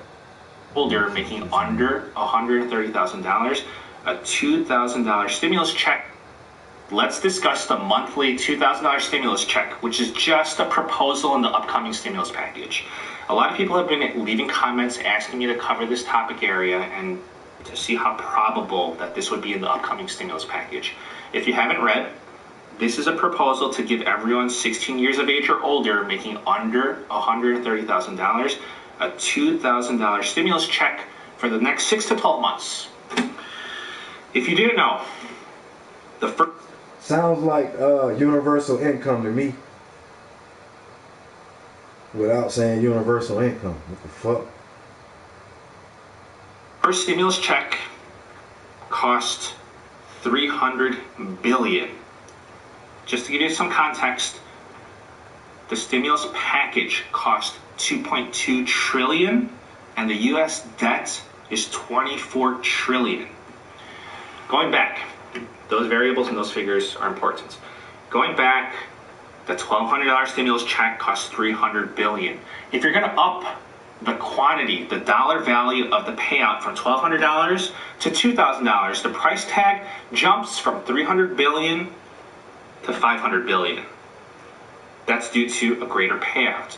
Not only is it just an increase in value of the amount being given from $1,200 to $2,000, but now you're including more people in the pool of recipients, because this proposal is giving the stimulus check to everyone making under $130,000. The first stimulus check was everyone making under $75,000. So you have a greater pool of recipients. And also, this is for everyone age 16 and older, because in the first stimulus check, you had a lot of those dependents in that age range getting only the $500 going to the person claiming that person as a dependent, rather than getting the full stimulus check amount. So there's a greater pool of stimulus check. If that's the case, the price tag of this stimulus check for $2,000 goes from $500 billion to $700 billion. That's for one round of payment. $700 billion. If you're going to multiply that by the 6 months, that's $4.2 trillion. We're just talking 6 months. I'm not going to even think about 12 months. $4.2 trillion for 6 months. Again, giving you some context, $2.2 trillion was the last stimulus package, and the U.S. debt is $24 trillion. If you're just going to have just the stimulus checks for 6 months at that rate, $4.2 trillion, but how likely is that? If you're going to have the stimulus checks, everyone, Republicans, Democrats, they're going to be adding on, they're going to be sneaking in $100 billion here, $500 billion there, $1 trillion there. This stimulus package would just balloon out of proportion. So, in my opinion, what they would do is they would just do it by a month-by-month basis. I don't think that they would jump the gun and just say, let's approve it for 6 months. I mean, maximum, I would say, is 3 months. Maybe let's do 2 months. The most probable approach would be just one single round of a stimulus check payment. Just like, think about it. Just like they're doing with the lockdowns. They're just doing, let's assess the situation. Let's extend the lockdown for 2 weeks. 2 weeks later, let's assess the situation. Let's extend it for 2 weeks. They're not going to just jump the gun and say we're locking down for 2 months. I feel like it would be the same situation with the stimulus check. It's a wait-and-see approach, seeing if it's necessary or unnecessary, and seeing when to stop the stimulus checks. Bullshit. That's just my opinion, because as you can see, if it was 6 months of payment at that rate, it would cost $4.2 trillion, and that would just be for the stimulus checks. That wouldn't include the additional assistance. It might not be for 6 months. Fuck, 3 months. Everybody needs help, even from the local governments to the hospitals to all the food assistance programs, small businesses as well. You know, one good example is the additional funding for the PPP loan program. The PPP loan program ran out of money. Yeah, so what? They printing all this fucking money up. $1 more to the program. Man, the bitches printing all this shit up. They ain't doing it but giving a bunch of fucking tax money back to people who are our fucking money anyway. Fuck out here. Them bitches got it anyway, man. Them bitches got it. Them motherfuckers finna give everybody a little bit of cheese and shit. Oh, some fucking social shit. Oh, some socialist ass universal income shit. and then turn around and collapse the fucking dollar on y'all ass and every last other currency around this bitch. The dinar and the peso and the fucking euro and every fucking thing is going down the drain. They're gonna say, everybody come turn that shit in. Come bring in all the denominations and the notes you got, every fucking thing you got. You know what I'm saying? They're gonna tell you how much you get. Boy, you ain't gonna get shit for a peso. How much? What is the peso worth? Like 1 penny or some shit? Yeah, like you ain't getting shit for pennies. Yeah, like half of a cent. Fuck, 25% of a cent or some shit. This shit gonna be lame as fuck when they do this shit. And they gonna fucking cash all your shit out and put it all on your account under your fucking shit. And it's gonna be just like the movies was showing when they was having like and what was that movie called? When the old buddy and his mama, so his mama was trying to run from the bus station because she had to hurry up and get home. She had to walk home. She ain't have enough money to fucking get on the bus. She had just enough time on her clock or whatever, just enough funds on her shit. She couldn't even get on the bus, and her shit was ticking out the amount of time she had on her life. This nigga tried to run over there, and was that his girlfriend or something? Thought it was his mama. He was like, oh shit, he noticed she ain't get off the bus because he had gave her just enough time to be able to make it home and shit. And he noticed she ain't get off the bus at enough time, and he knew she was gonna run out of time and shit. So he went searching for her ass, and right when he found her, her clock just expired on that bitch. I can't remember the name of that movie. Takers or something like that, or something. I don't know what the shit was called. But yeah, they're gonna put that shit on your bank account, on your digital fucking account. Now you're just gonna be having fucking debts and credits on your fucking account. Every fucking transaction. And then they decided to tack on more for the hospitals, more for the food assistance programs, and now that $250 billion for the small business, that bill has now ballooned to $500 billion. That's just an example that if it was a price tag of $4.2 trillion for the stimulus checks, then that would balloon to who knows what amount. Therefore, in my opinion, it's unlikely that they would just approve this for 6 months. That's just way too much. Yeah, so 2 months, 3 months, shit. This is just my opinion. They're gonna modify. But I want to go back to what a lot of the commentators are saying. A lot of people in my comment section, they're saying, matter of fact, this sounds great, but you know what? I haven't. Yeah, I meant to tell y'all too. I called the motherfucking my insurance company. I called who else I called yesterday? A couple bills I got. You can't just not pay your bills. I know I told y'all not to pay no more than fucking bills. Keep the money instead of giving it to them. Just hold on to the money. And they ain't doing no late fees and none of that shit. But you can't just not pay it. You got to call the institutions. You know what I'm saying? You got to call them and let them know that the COVID shit affected you. And so them bitches like, you know what I'm saying? They like taking the payment, taking this month payment and breaking that bitch down over the next 3 months or something like that. So whatever your normal payment is, they're just adding a portion of whatever you didn't pay. At least that's what they saying right now. That's what the move is right now, right?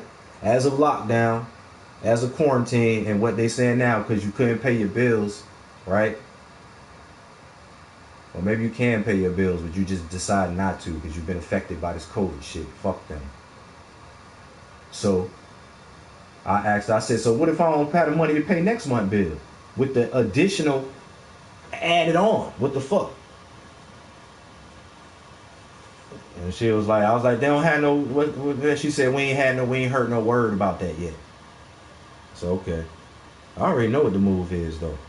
Because if they keep mandating that your ass ain't getting no money, or they're giving you this little bit of money for this last month's payments, because they did this mandatory shutdown shit like March 27th or something. 22nd or 27th. So that money ain't nothing but from the end of March through April. All them bills for May about to pop up, and they finna have to do something about this, because they ain't letting motherfuckers get no money. Period. I mean, that shit is fucking common sense to me. So they just gonna extend that shit out some more. They just finna extend this shit out, man. Bitch is liable to come back and say, fuck it, we paying everybody bills, man. Like, we ain't sending out no money. We just gonna, well, all you owe, we just gonna cover the debt. That's what these motherfuckers supposed to be doing anyway.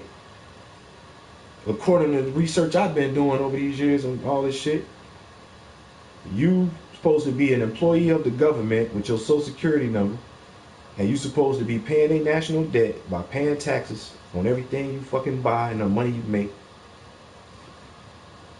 Which that's up for fucking debate, because wages ain't even income.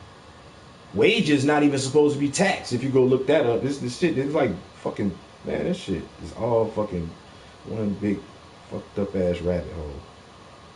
They say wages aren't income if you go look on this shit, but how the fuck they taxing your fucking wages then? What the fuck? But in any case, you're supposed to be paying this national debt with your taxes every time you buy some shit. In return, them bitches supposed to be paying your fucking bills.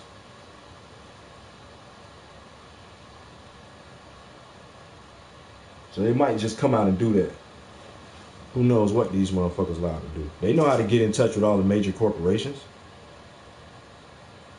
Duke Power or whoever the fuck your electric place. All this shit is a monopoly anyway. They basically, it's only a fucking few companies that control all this shit. Just different regions and shit. That'd be the easiest thing to do anyway than sending all this money out and shit like that. They fuck around and say, we just gonna pay everybody's electric bills who ain't been paying their shit. Too bad if your motherfucking ass had already paid your shit. It meant you was up, motherfucker. You had it. So good. That still might send you a couple dollars. Received my first stimulus check. You know, I mean, is that too much to ask for just to even get my first stimulus check before even talking about a second round of stimulus checks? Is that too much to ask for? And I say, actually, that is a lot to ask for. You know why? It's because the government's computer systems are older than 50 years. They're 50 years old. You can fact check me on that one. It's just an outdated system. It's for that reason. Whole infrastructure outdated. It's just a disaster. The whole distribution of this, the whole entire process has been a disaster. The IRS is upgrading their system. They entered a 6-year contract to upgrade and modernize their system, which began last year. But until then, we're running on a system that's about 55 years old. It's ridiculous. Therefore, all the disasters. They're even proposing that's what all this is about. Methods. And that's what all this shit is about. This whole fucking economic shutdown, this whole shit, this whole fake ass pandemic is about a global shutdown of all economies and shit so that they can reboot up some new shit. Cause all this shit old as fuck. All this shit old as a motherfucker. You know what I mean? Whole infrastructure of this bitch old as fuck. They trying to update this bitch on some new 5G shit, on some new currency shit, on some new world order shit. 2020 type shit. By 2030, all this shit gonna be implemented. They might not just be rolling all this shit out over. I know I be talking about a lot of shit. You know what I'm saying? But who knows when they gonna implement that shit though? You know what I'm saying? It might not be this year. It might not be next year. It take time for them to. They gotta subtly. They can't just throw that shit on you. They have a plan where they slowly roll everything out. And everybody adjusts to that shit. You know what I'm saying? Everybody come on board to that shit slowly but surely. For the stimulus check, by Zelle, by PayPal, That's what I'm talking about this vaccine. About they trying to do that whole fucking world that everybody need this vaccine. They know they just can't strong arm every fucking man, woman, and child and just say, goddamn, come here, I'm injecting your ass. That shit is not probable. That shit is highly unlikely. Bitches finna revolt and somebody finna die. You know what I'm saying? You gotta do it a different way. You gotta mandate the fucking vaccine, but you gotta make people have incentives and shit to have to take it or not. You know what I'm saying? You gotta let a motherfucker not be able to go inside no public venue. Just like they did in that movie I showed y'all. Old girl couldn't go in none of them stores. What she did next after she couldn't go up in there and get nothing? Her ass got in that line, didn't she? Yeah. But they just it ain't gonna be that drastic. They're just gonna make it hard for you to get your shit. I said it before, they're gonna have like, you can't go in a grocery store. They're gonna have like the little fucking locker or some shit out there, some shit where you can get where they text you the code or something or whatever. You go and, you know what I'm saying, unlock that bitch some type of way, wireless, to get close. That shit pop up and let you get your groceries out or something. Who knows what the fuck, but you ain't going inside the store. You ain't going in Dave and Buster's, you ain't going inside McDonald's, you ain't going, everything gonna be like drive-through shit for your ass if you don't take that vaccine. Well, it might be worse. Who knows? I might be wrong. Shit might be more fucked up than that. Because in that movie, at first, they was letting the old girl run around freely. Then they was like, if you ain't fucking with us, you ain't taking the vaccine. Matter of fact, bitch, you a problem. Matter of fact, you trying to spread the shit. You trying to hurt motherfuckers. We feel like you trying to go against what we trying to do. Matter of fact, you a real issue. Come here, we got something to do with your ass. I'm finna off your fuck ass. That part. By Venmo. You know, Hannah C mentioned in the last video, which I pinned, can you imagine getting Venmo to you from the government? LOL. And yes, I agree, LOL. You know, just reflecting, New Year's Eve going into New... Hey, I'll tell you one thing. If you file your UCC1 though, none of that shit don't apply to you. That's a loophole in the out that these motherfuckers know about, because all them motherfuckers in government and all them bitches, like Hillary Clinton, best believe that bitch filed her UCC1. Yeah, they recognize that motherfucker's human being and can't do nothing to that bitch. And whoever else filed their shit. I mean, but you file that shit, you ain't begging for their shit. You ain't like begging and talking about I'm just a little slave ass motherfucker that needs some handouts and shit. You like taking care of your own self. You probably got your finances in order and shit. You know how to fucking maneuver through this bitch where you ain't gonna be fucked up. You can maneuver without taking the coronavirus, so you still straight. Your ass ain't maneuvering straight with the shit if you don't do that fucking UCC1 though, cause your monkey ass a slave and subject to whatever the fuck these motherfuckers say you gotta do. Cause they your daddy. They adopted your monkey ass when your mama signed you over. That part. New Year's Day, you know, I remember that vividly. Remember, you signed them kids over to the government, so really they theirs. You just their custodial parent or whatever the fuck they call it. They just let them live with you. And that's why you raise them how they say you need to do it. And if you don't, they'll come take them from your ass, because they really their kids, not yours no more. You done gave them away. And they'll lock your ass up for doing some wrong shit to one of their kids that they just letting you fucking take care of. You know what I'm saying? So you fuck around and get locked up for not vaccinating your kids and shit. If they say, they probably fuck around and say you doing child abuse. Matter of fact, I know somebody who got locked up for that. Well, I don't know him personally, but somebody I know, his brother, wife got locked up. That nigga was like away on the military or something. They locked her ass up for like not getting a child vaccinated or some shit, saying that shit was like child abuse and leave. Oh, the baby had I think their child had caught something or something. Something happened to the child, and they tried to say because they did not vaccinate the child, they charged the mama with that shit. Like if you would have, you know what I'm saying, child abuse or child neglect. That shit was weird. I was like, what? He was like, yeah, bro, they locked this motherfucking baby mama up, like charged her ass, like, what? Endangerment, like, neglect and shit. What the fuck? But I'll tell you one thing, they talking about opening up these places and shit.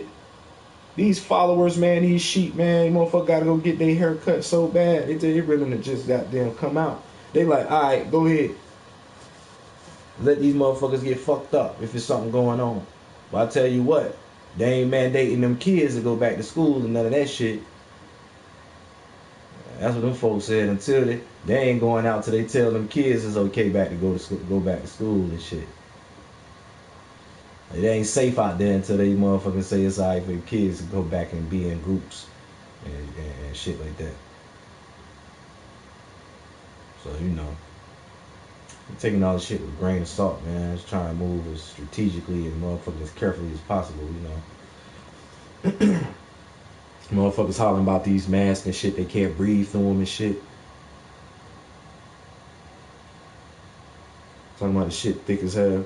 Nigga said he had all the different ones. He said that N95 had his shit so fucking stopped up, he can't even get no air through that motherfucker. So he be working and shit, about to pass the fuck out trying to wear that shit.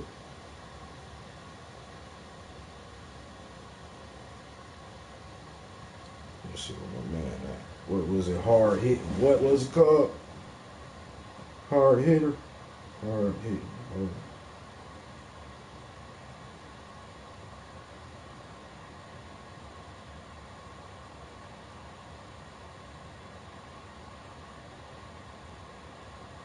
Thinking about getting one of these.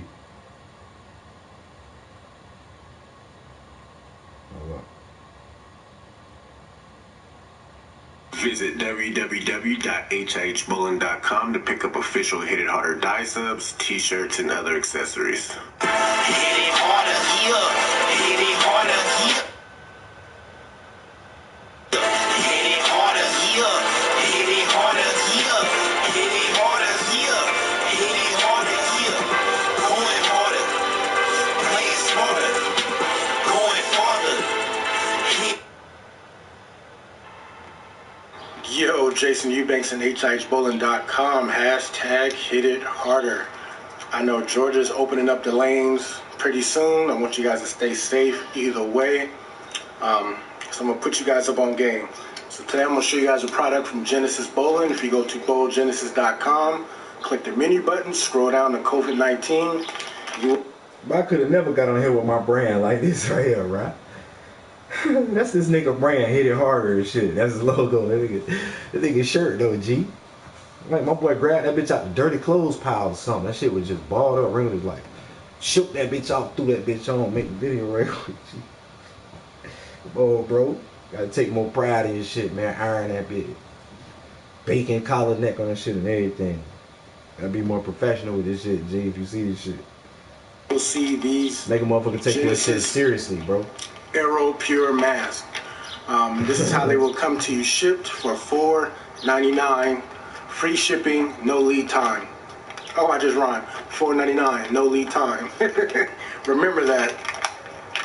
I'm going to do some talking before I put it on to show you. So this will be a step up above those cotton masks. This is made out of an antibacterial, antimicrobial material. They're super lightweight, nice elasticity to them. It doesn't feel like you're wearing a sweater on your face. The hooks on the ears, you can wear it a long period of times and not be bothered. So they fast drying. They don't get all wet or anything like that. And you can wash them up to 40 times. I think I'm about to get one of them matches though. If I get a mask, I'm gonna get one of these. So as you can see, nice hooks on the side here. They don't yank on my ears, it just sits perfectly. It's like I'm not even wearing it, I don't feel it. Super lightweight. Keeps you from touching your face and everything like that. Come in 4 colors, black, charcoal, beige, and ivory. Adult, kid, and toddler sizes are available. So check it out. The more you buy, the more you will save. So check it out on our website, bowlgenesis.com. Look for the Aero Pures and pick one up today. Thanks for watching. Yeah, the Aero Pure Mask though. My boy said antimicrobial, antibacterial, lightweight, super breathable, moisture wickable.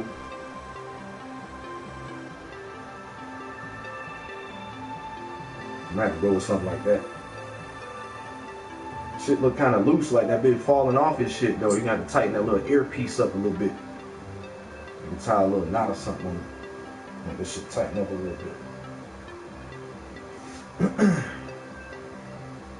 But yeah.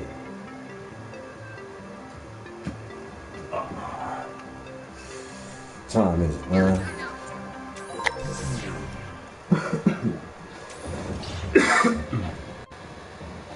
Time is it? 4 o'clock.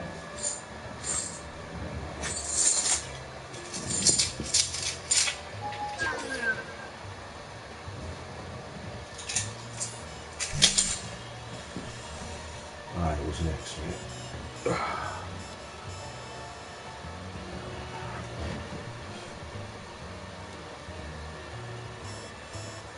Let's see.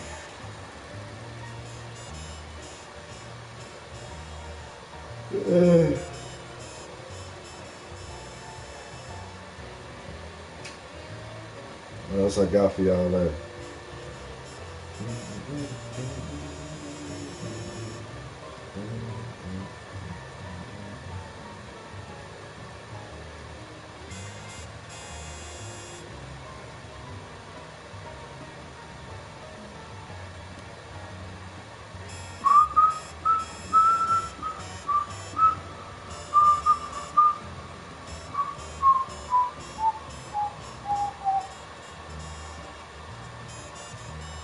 Hey. Because number one, if you're gonna give it. Hey, buddy, going the fuck off. Hey, what do you hear? What do you say? My Facebook, YouTube, Twitter, Instagram, Google Plus, your sister's ass, the Pony Express, a very ticked off thick here. You know what ticks me off? Having to tell the government what to do because they have their heads in their asses. Now follow me. There's something that's been bothering me, so I'm just gonna say it now. Dear government, we understand that the virus is not your fault. It happened. It is what it is. I'm not going to get into that idea that maybe you could have acted sooner. We can deal with that when this is all over. But here's the deal. We need a real fucking plan. It was the right move to make everyone stay home because that's the only way to deal with a virus like this. But here's where I have a problem. So, you told us to shut down non-essential businesses. You told us to go home and quarantine. You told us we have to keep social distance and stay inside. But you told us you would help. So where is the fucking help? These checks are what they are. I mean, let's be serious. I'm not going to turn away $1,200 because number one, if you're going to give it to me, I'm taking it. And number two, it's our fucking money, not yours. It's ours. We paid that in taxes for everything we do every fucking day. So, okay. Look at the typical family, mortgage payment, healthcare payment, car payments, electric, water, garbage, phone, blah, blah, blah, blah. So maybe the $1,200 covers the mortgage. But what about all the other costs that we have each month? This $1,200 thing isn't doing shit for the normal working family. You want to help? Here's one idea. Tell the fucking banks and mortgage companies to stop all mortgage payments at this time. Just stop them. And don't give me that 3-month furlough bullshit. How does that even make sense? So someone who lost their job because you said to stay at home doesn't pay mortgage for 3 months, but in the 4th month they have to not only pay that month that's due, but also the 3 months they owed in full because it was furloughed? How the fuck does that help, you greedy cocksuckers? Someone was just unemployed and not earning money for 3 months. They weren't earning money. Hello? Now they just start back to work and all that money magically appears so they can pay the 3 months in a lump sum.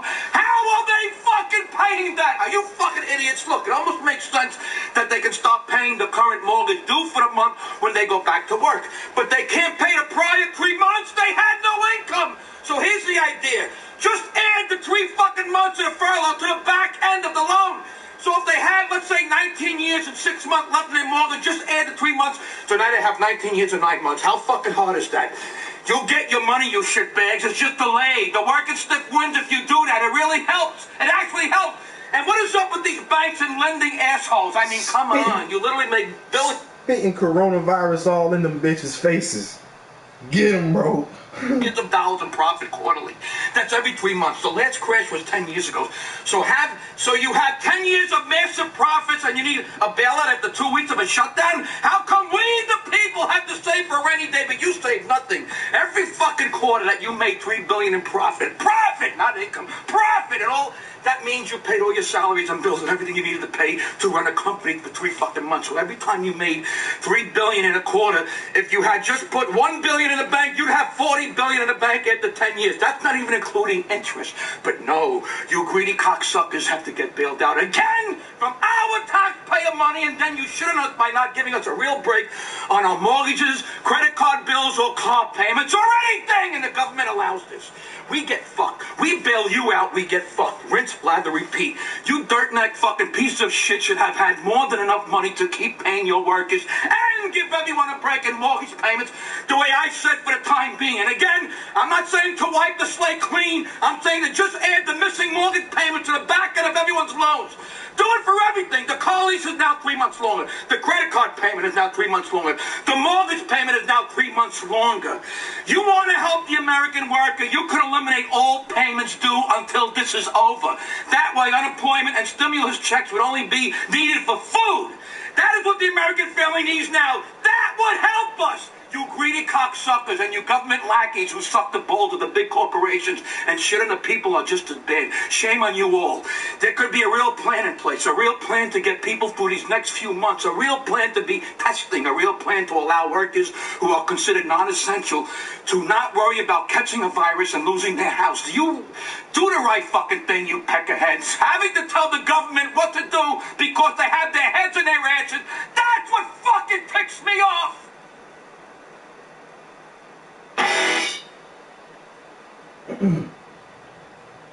Vic Debitito.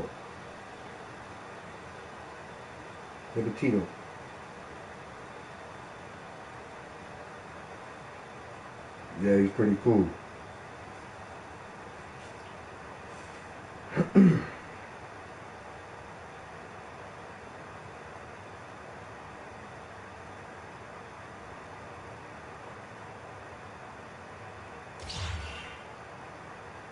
Oh damn, I forgot to plug that bitch back up.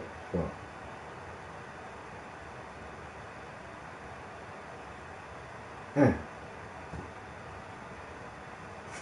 Alright, you YouTube silver stackers and all you silver jokers out there keeping it real, I just want to be clear about something. Hey look, as long as I have an income and there's silver to stack, I'm gonna stack it. I am never gonna stop stacking silver.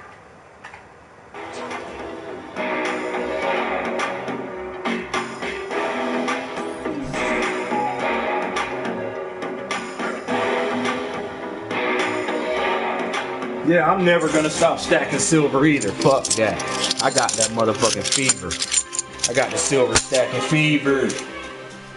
You know what I'm talking about? The comments and messages and even some of the phone calls. I caught that fever bug real heavy and hard right off the gate. So I have not quit.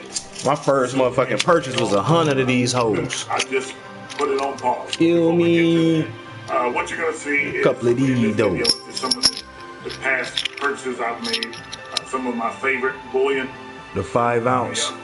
I'm about to show y'all some of these other big ass 10 ounce coins and shit. I'll never see the returns on those unless silver goes up to like, you know, $80, $90 an ounce. Look, maybe $80, $90 an ounce. But, you know, and it's 20 ounce right now. You can get one of these for 20 bucks right out the door. No taxes, no nothing. They don't charge tax. Well, in North Carolina they don't. I paused. Let me just explain to you exactly why I stopped, or I put the pause on silver for now. I looked around. Putting the pause on silver. I had a lot of online deals out there. A lot of cash tied up in online purchases. And I did that because, for one, the governor closed all the non-essential businesses in Ohio, so all the bullion Get you some of these stores, local coin stores, bullion stores were closed. And also, nobody had any silver. You couldn't find silver anywhere. So what I did is I made a lot of online purchases, And what I realized is I had a lot of cash tied up in online purchases. Now, we're okay for now, financially. We're okay. We've been smart with our money. We've put our money away. That shit up there. Damn, that shit nice though. It's pretty solid right now as far as finances. So I ain't buying all that. Who knows what's gonna happen? I ain't buying the premium shit with all that. I'm just buying the cheapest shit I can find. Fuck that. draws out. Nobody. Cheapest shit I can get. This is unprecedented. We've never been here before. Damn, look at that And bitch. if you watch the news and you see the officials, everybody's improvising. Like 10 ounce Everybody's improvising. Everybody's adjusting to what's coming instead of getting ahead of what's going on. Right. We're reacting to what's happening. And I'm that's getting ahead of the game on that's that. where we are now. I mean, we don't know how to get up ahead of this. Yeah, I'm getting ahead of the game. I'm trying to put y'all on game. I'm trying to help you. It doesn't seem like we're making that much progress. Okay. We're not gonna come up with me.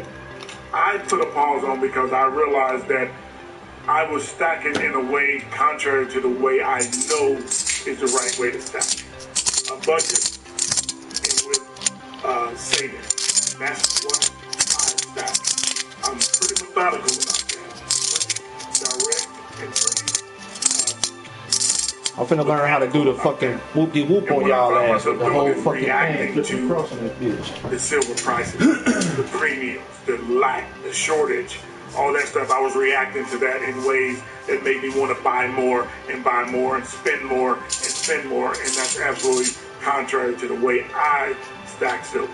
So when I realized this was going on, when I realized that I was kind of losing a handle on stacking silver and the rest of the things that I needed to be conscious of or aware of that shit and nice, taken care of, I had to stop. $1,000 bill. Slow down. I had to absolutely come to a screeching halt. Stop. I was about to buy a $100 bill last night. Stop. Like 4-ounce $100 bill for like. And I realized that that's probably the best. How much they wanted for that shit? Like so 200. I'm only telling you from my point of view, if you're stacking and you're doing great and you're putting silver away and you're accumulating silver in these online orders, great. And, more power to you. I applaud you. Great. I wish I was there. I'm not. So I'm still not ready to go back to stacking silver right now. I still have a few more tweaks, a few more adjustments to be made, and then I'll start looking again for some silver deals and all that kind of stuff. I'm going to let some of these online orders that I have out there come in and realize those before I really put any more money out there for silver. But that's just me. The last thing you want is to need cash and all you have is your bullion as far as your savings. You don't want to get in a position where you have to start selling off some of your bullion, because that for me would be catastrophic, because you're gonna take a tremendous loss right now. It's absolutely a buyer's market, nowhere near a seller's market. That's why these online bullion dealers are charging so much in premiums, because who knows what's coming tomorrow? Who knows how long this sunny day, as Mr. Hug said, is gonna. Yeah, he right. He right. The premium's high as fuck right now. That's true. Because I paid $5. I paid 25% premium. Because the spot price for us, an ounce of silver is $15. I paid $20. So shit, that's a hell of a markup. Matter of fact, that's a 33% premium.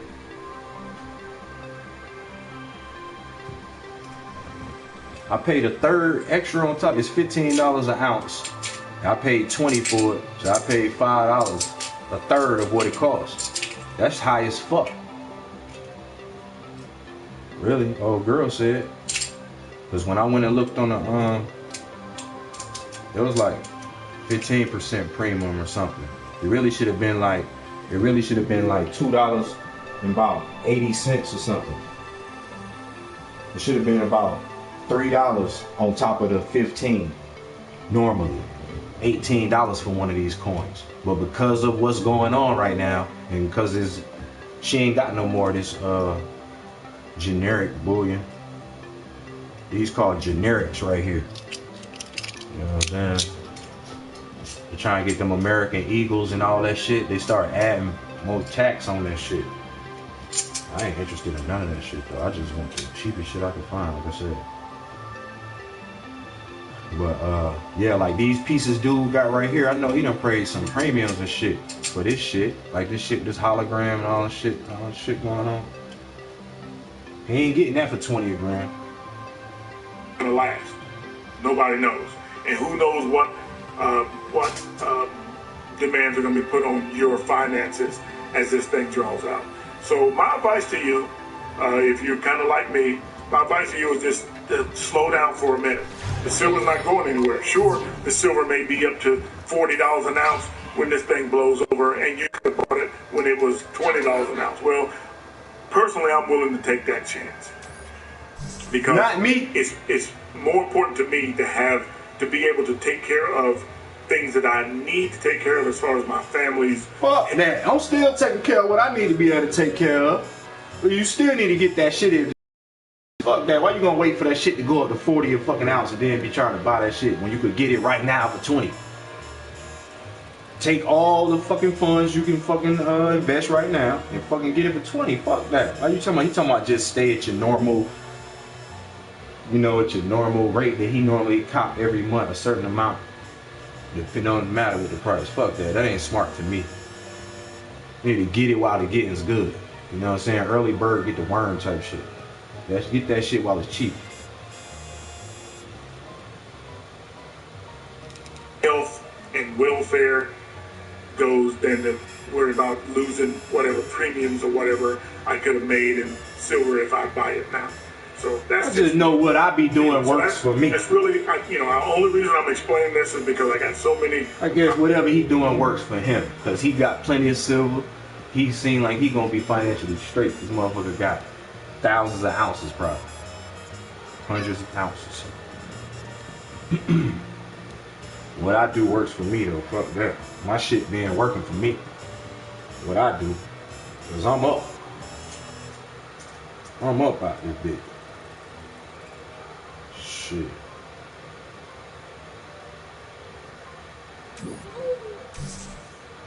I'm the fuck up.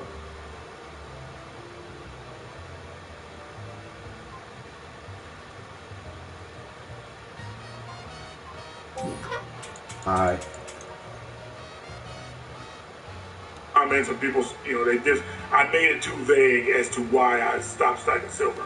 And I didn't think about until I got a lot of comments from people saying, look, man, I stack silver because I watch your channel. You motivate me to stack silver. And, that means something to me. That means a lot to me. And the last thing I want to do is to take that for granted. I absolutely don't want to do that. You don't have to watch my channel. You don't have to participate in this journey that we're on to stack silver for the future, but you do.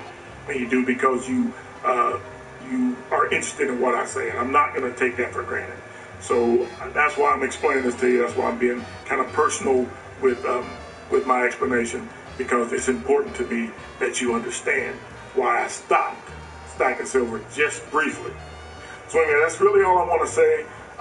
If you like what you see, hit that thumbs up. If you want to see more, go ahead and subscribe and ring that bell, and you'll be notified as soon as I put another video out. And just because you don't feel sick and you don't have any symptoms does not mean you can't spread this to somebody else. There are a lot of very vulnerable members of our society that we need to really be.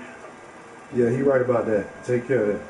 So we are about to take this and make it look black again. So black trim restoration, I've talked about it before. Solution finish is my favorite product in the history of histories, and I actually got it from Darren Priest at Auto Fetish Detail like maybe 2.5, 3 years ago, and I've been using it ever since. It's fantastic. Now, basically in this video, I just want to show you guys how it works, my exact steps to restore black trim, and explain a few nuances along the way. So here's what it looks like right now. Okay, so the question becomes, Luke, how can I keep my black trim from not doing this? How can I keep it from fading? How can I keep it black? Well, yes, you can protect it regularly. You can do all of that stuff. I actually just got my hands on a black trim ceramic coating, like a dedicated black trim ceramic coating, which I'm going to be reviewing, by the way, because it's sweet. And I'm probably going to be using it on this. But basically, let me just explain to you guys this process real fast. Number one, you have to be dealing with black trim that is porous. I talk about this, and it's really important because if you miss this part, it's like all downhill from there. Basically, This black trim is porous. What I mean is it's like if you ever learned in like a biology class, your cell has like a semi-permeable membrane. There's certain things that get in, there's certain things that go out, but not all things go in and out, okay? So if I were to pour, if I were to throw a brick at this, the brick does not go through the pores. But if I pour a dye onto this, there's a level of that dye that's going to be wiped off, but there's also a level of that dye that will actually permeate through the pores themselves, and much like your cell, it will allow it in, and it will allow some things out, and the world goes round. So you have to be dealing with porous, or like what maybe is more technically like semi-permeable black trim. That's kind of how I think about it, at least. And apart from that, the other types of black trim you're going to find are going to be like around the windows, and that is not porous black trim. It's more like rubber. Maybe you might find it, on... Well, anyway, there's on the back of like some side view mirrors that sometimes they're made of a trim that's not actually porous. It's much more smooth. Basically, if you get real close and you look here, you can see these tiny little dots all over the place. That's probably a good indication that it's porous.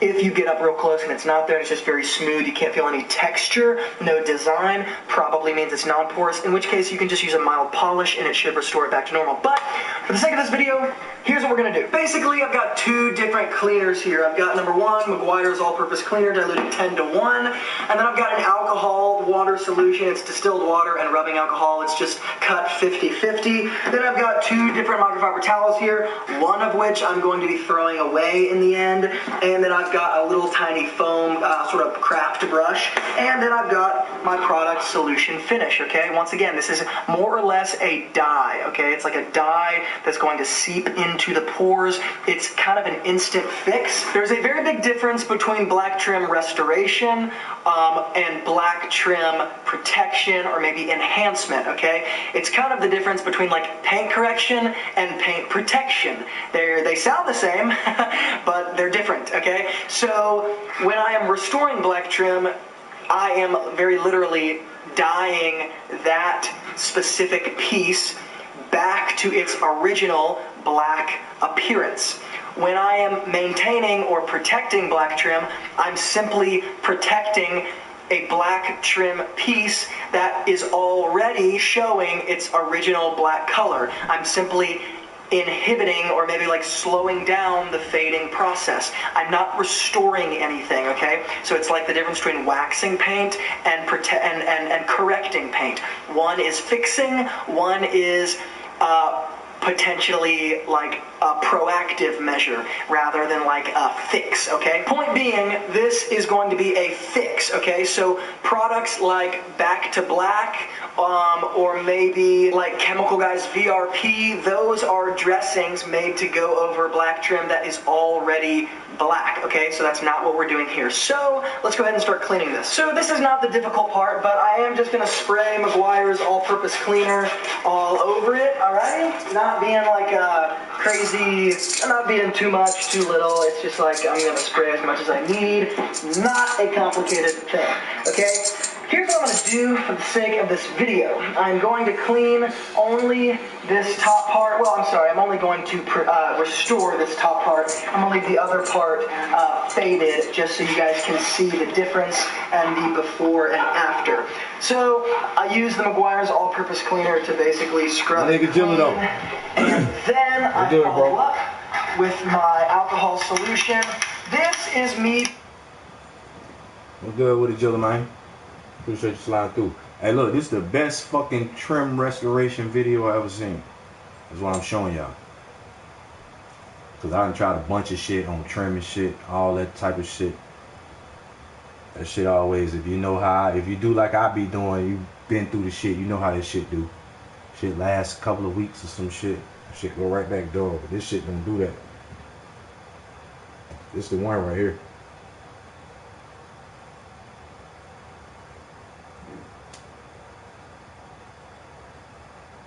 Being a bit OCD, but basically alcohol just removes any sort of sealants, waxes, protectants. It's going to remove any oils, and so this is just basically like an extra measure. You can leave it, let it dwell for a quick second. You can even work it in with your hands if you really want to. I know what you're thinking. Why wouldn't you use a brush, you sicko? Well, I just don't. Alright, so I'm going to take the clean side of my microfiber, and I'm going to wipe that alcohol solution off, and it will dry very quickly. Alcohol more or less flash dries, even if it's not in the sun. And this summer in Middle Tennessee, in Nashville, it is blazing. Alright, so generally I'd be a little bit more detailed, but again, it's for the sake of this video. So at this point, I really only need 3 things. I've got my little craft paintbrush, I've got my solution finish, and I've got my microfiber towel. Very simply, I'm going to shake up the solution finish, okay? I'm going to put a very little bit onto my paintbrush, and I'm going to apply it like this, like maybe I would rubbing alcohol on a napkin, okay? I'm not going to overdo it. A little bit of this goes a very, very long way. Nigga put one dab of that shit on that bitch. Here, and I'm basically just going to wipe it back and forth. You put like one little dab. There's no sense in like forcing yourself to do some sort of crosshatch pattern. It's just not like, it's just not necessary. I'm going to get a little bit on the paint.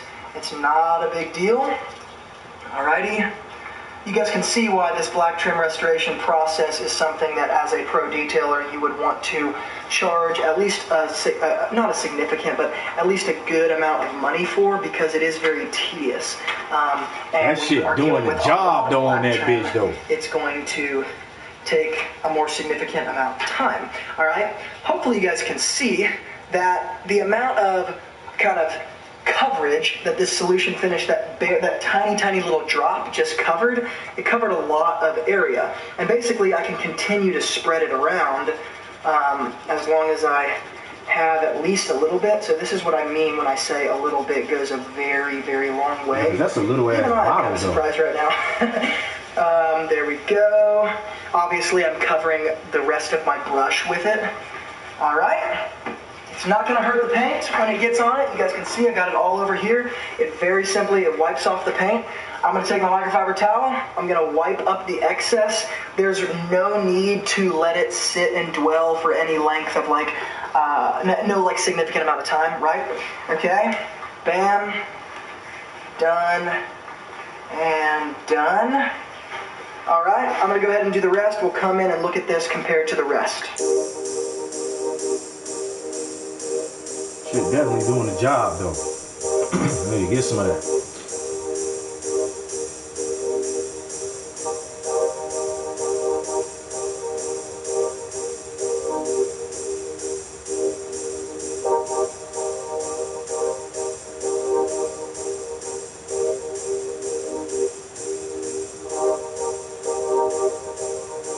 Dressing that shit up real good. Feel me? So the light is a little tricky here, but just bear with me. Obviously, you guys can see the difference before and after. It's very, very clear.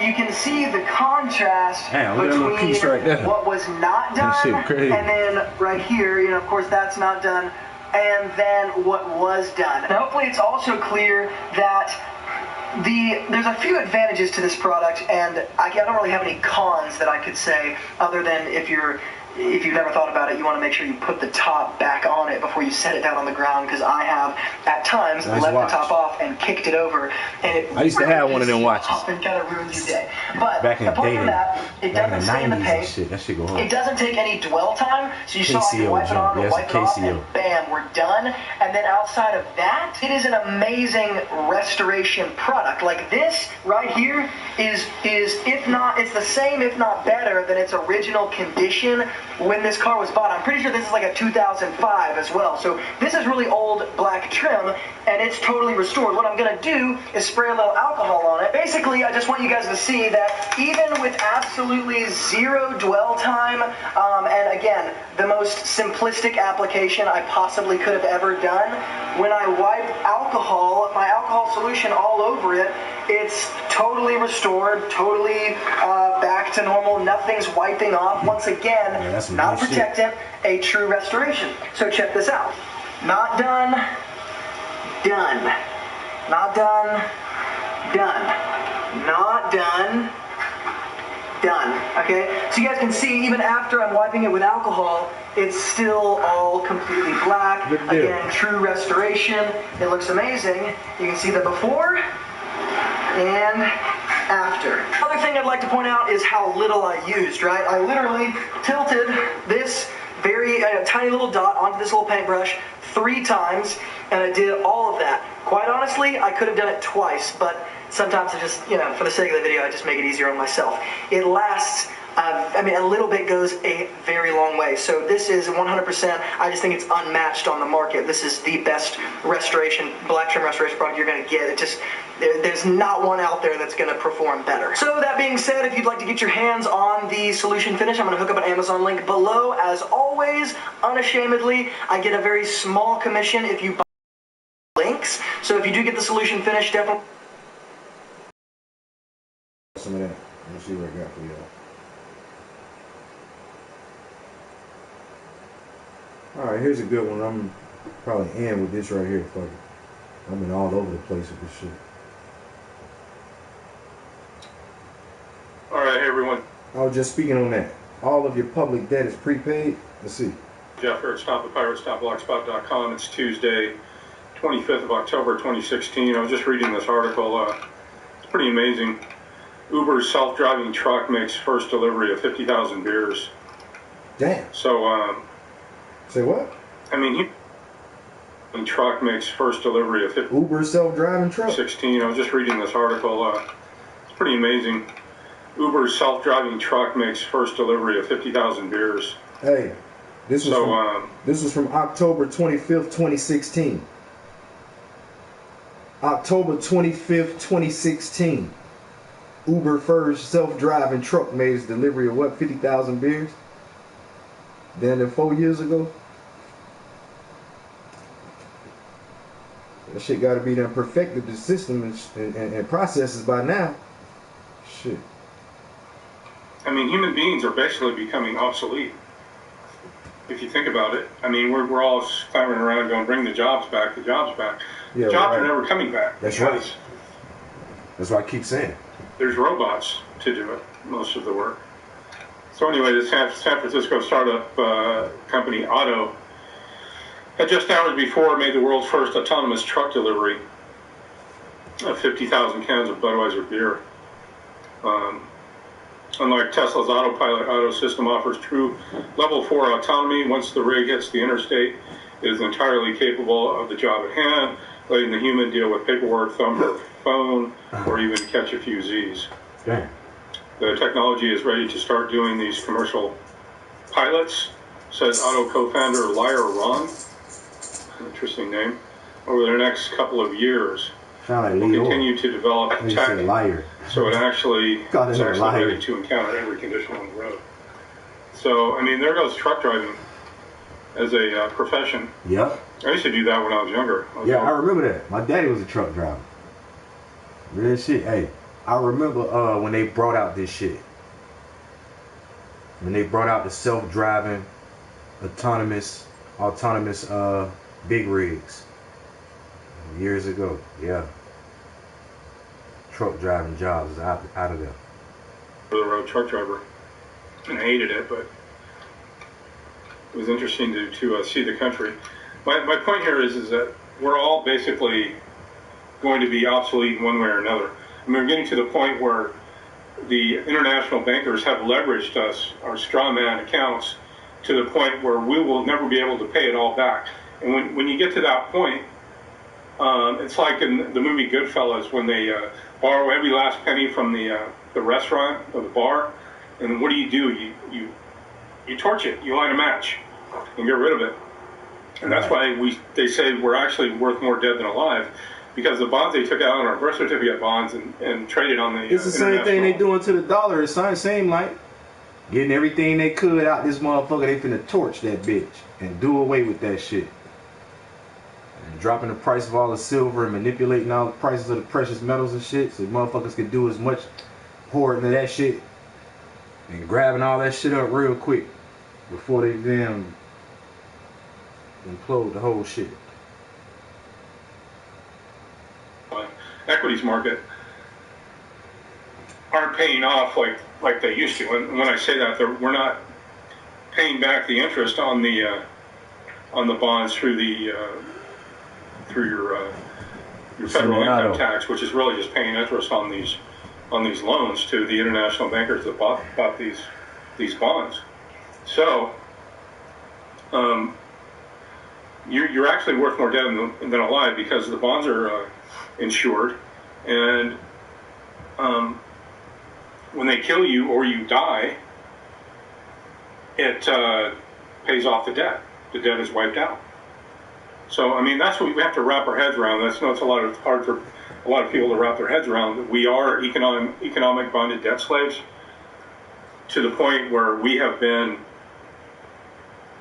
bonded and leveraged, and the whole system is set up. The school system, for one thing, is set up to not question any of this, just kind of go along, pay your taxes, get a job, and go throughout your life, and hopefully live your 75 years and then just die.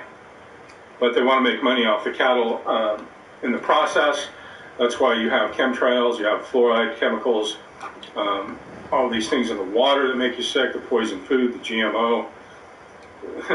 This person I knew is going to a junior college, who's a 40-year-old, but they have her as the head of nutrition. And I said, well, I was talking to her, and I said, well, she's writing a paper, and I said, on what? She goes, on the positive effects of genetically modified organisms, genetically modified food. I said, well, there it is right there. They teach you what to think, not how to think. So, but I don't judge anybody. It's just, people don't question it, It's like when the state is educating you, that's what you're going to get. You're going to get propaganda and things that make you a better economic debt slave to the state and to the investors that have purchased the bonds that were taken out at your birth on your birth certificate bonds, that have been leveraged 10 times, hypothecated. That's why you look at the back of your Social Security card. There's the letter, which corresponds to one of the 12 Federal Reserve banks, and then the account number, and that's your account. Now, you get 10 of those over your lifetime. So go down and tell them you lost yours, and when you get a new one, you'll have a different letter and a different number on the back. So there's 10 of them out there, and then that's evidenced by the same account number and the letter that corresponds to one of the 12 Federal Reserve banks on one of the U.S. $1 bills, or the $2 bill, actually, or some of the older ones. But my point is when we talk about the redemption process and taking control. Yeah, that's what it's called, the redemption process. Filing your UCC-1 is part of the redemption process, where you redeeming your fucking estate and letting these bastards know that you not fucking lost at sea, fucking dead, fucked up. All of these accounts, and at least putting a cloud over them, so if you ever get charged, and all crimes are commercial, they all have a monetary value on them. And that's another thing that's kind of a misnomer. You're not guilty or not innocent until proven guilty. You're all guilty. And these are just corporate statutes and codes. Listen. They all have a monetary value to them. No.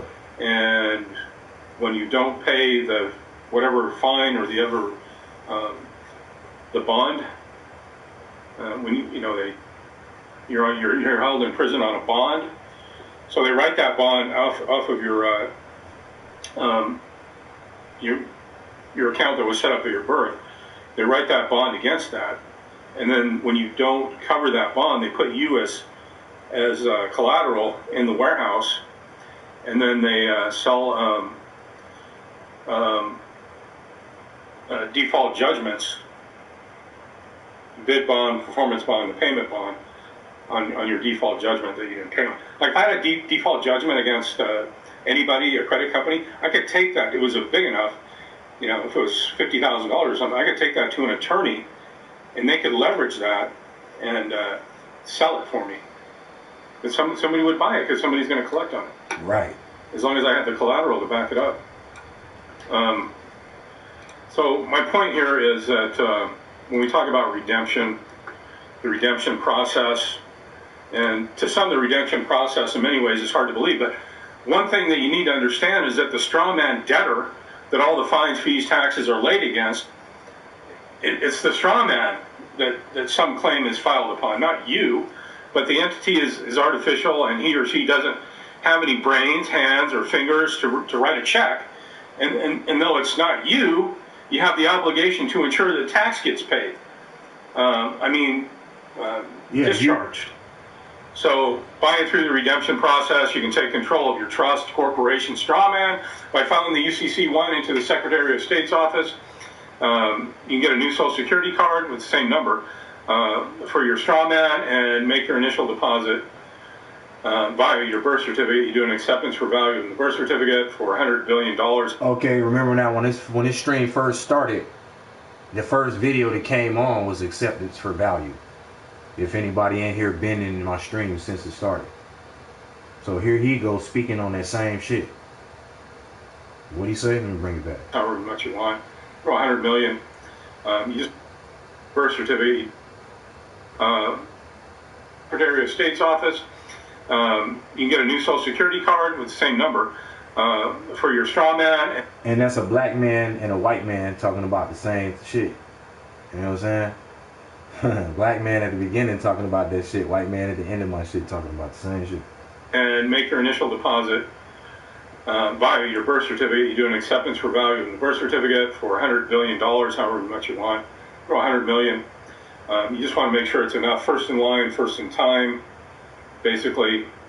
And an interesting guy I know went through this process, and he filed bankruptcy. And you go to the bankruptcy court, and that's what a UCC-1 financing statement does. Basically lists all of your creditors. So whoever has the first lien or the first UCC-1 out there, say for the house or the car or the whatever, they're the ones that's going to get paid first in the bankruptcy. But he had his first because he's the only one that can do that through his birth certificate. So he ended up getting all of the money. He obviously didn't have enough to cover the $100 million or whatever it was, but he was freaked out that happened. So these are just some of the things that you can do once you start learning about how all of this commercial system works. It's scary when we think about it. And did you hear what he just said? All the shit you can do when you find out how this commercial system works. The commercial system he talking about is your fucking life. Part of your life. Right? Part of your life. Because you clearly got two parts of your life. One, are you the human living person with a brain and hands and feet and toes and shit. And then you got this straw man that you're responsible for,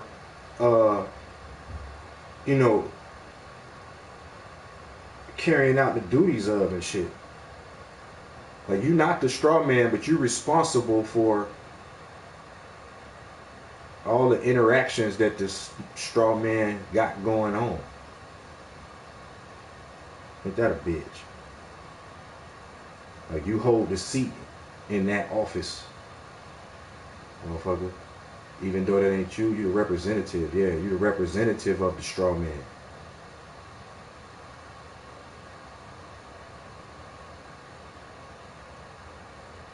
So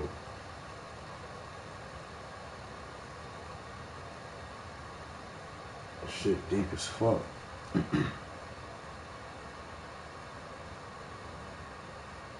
We're all out here going, geez, what's going to happen with the president and all this shit? It doesn't even fucking matter. Trust me. Because this is the system of systems, the galactic. Oh, that's what I was going to say. Hold on. What he said? Trust me. All of this commercial system works. Yeah. It's scary when we think about it. You can do once you start learning about how all of this commercial system works. Right. And what I wanted to say was what I've been saying for the last week or so, how I've been bringing the stream out. Learning about the game of life, right? Learning the official rule book to the game of life that we live in. Playing the game with knowing all of the rules and regulations going on in that bitch.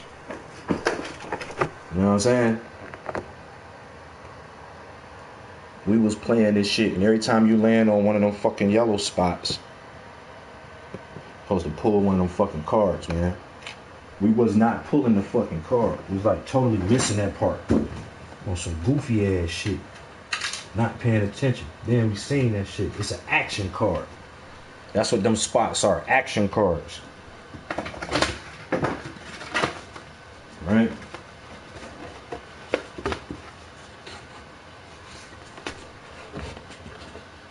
Look how many action cards it is. Look how many blank yellow spots it is on this board. I think you start over here. Yeah, you start over here.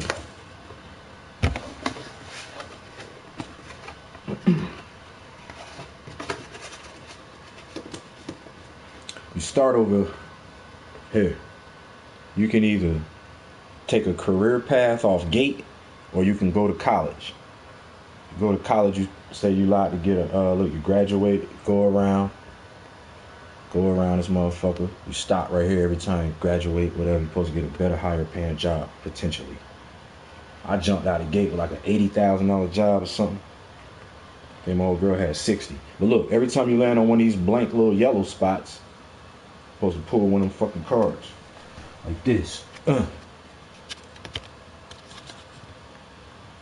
Bongo classes.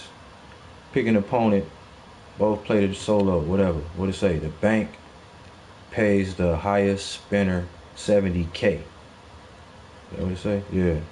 $70K for radical rhythms.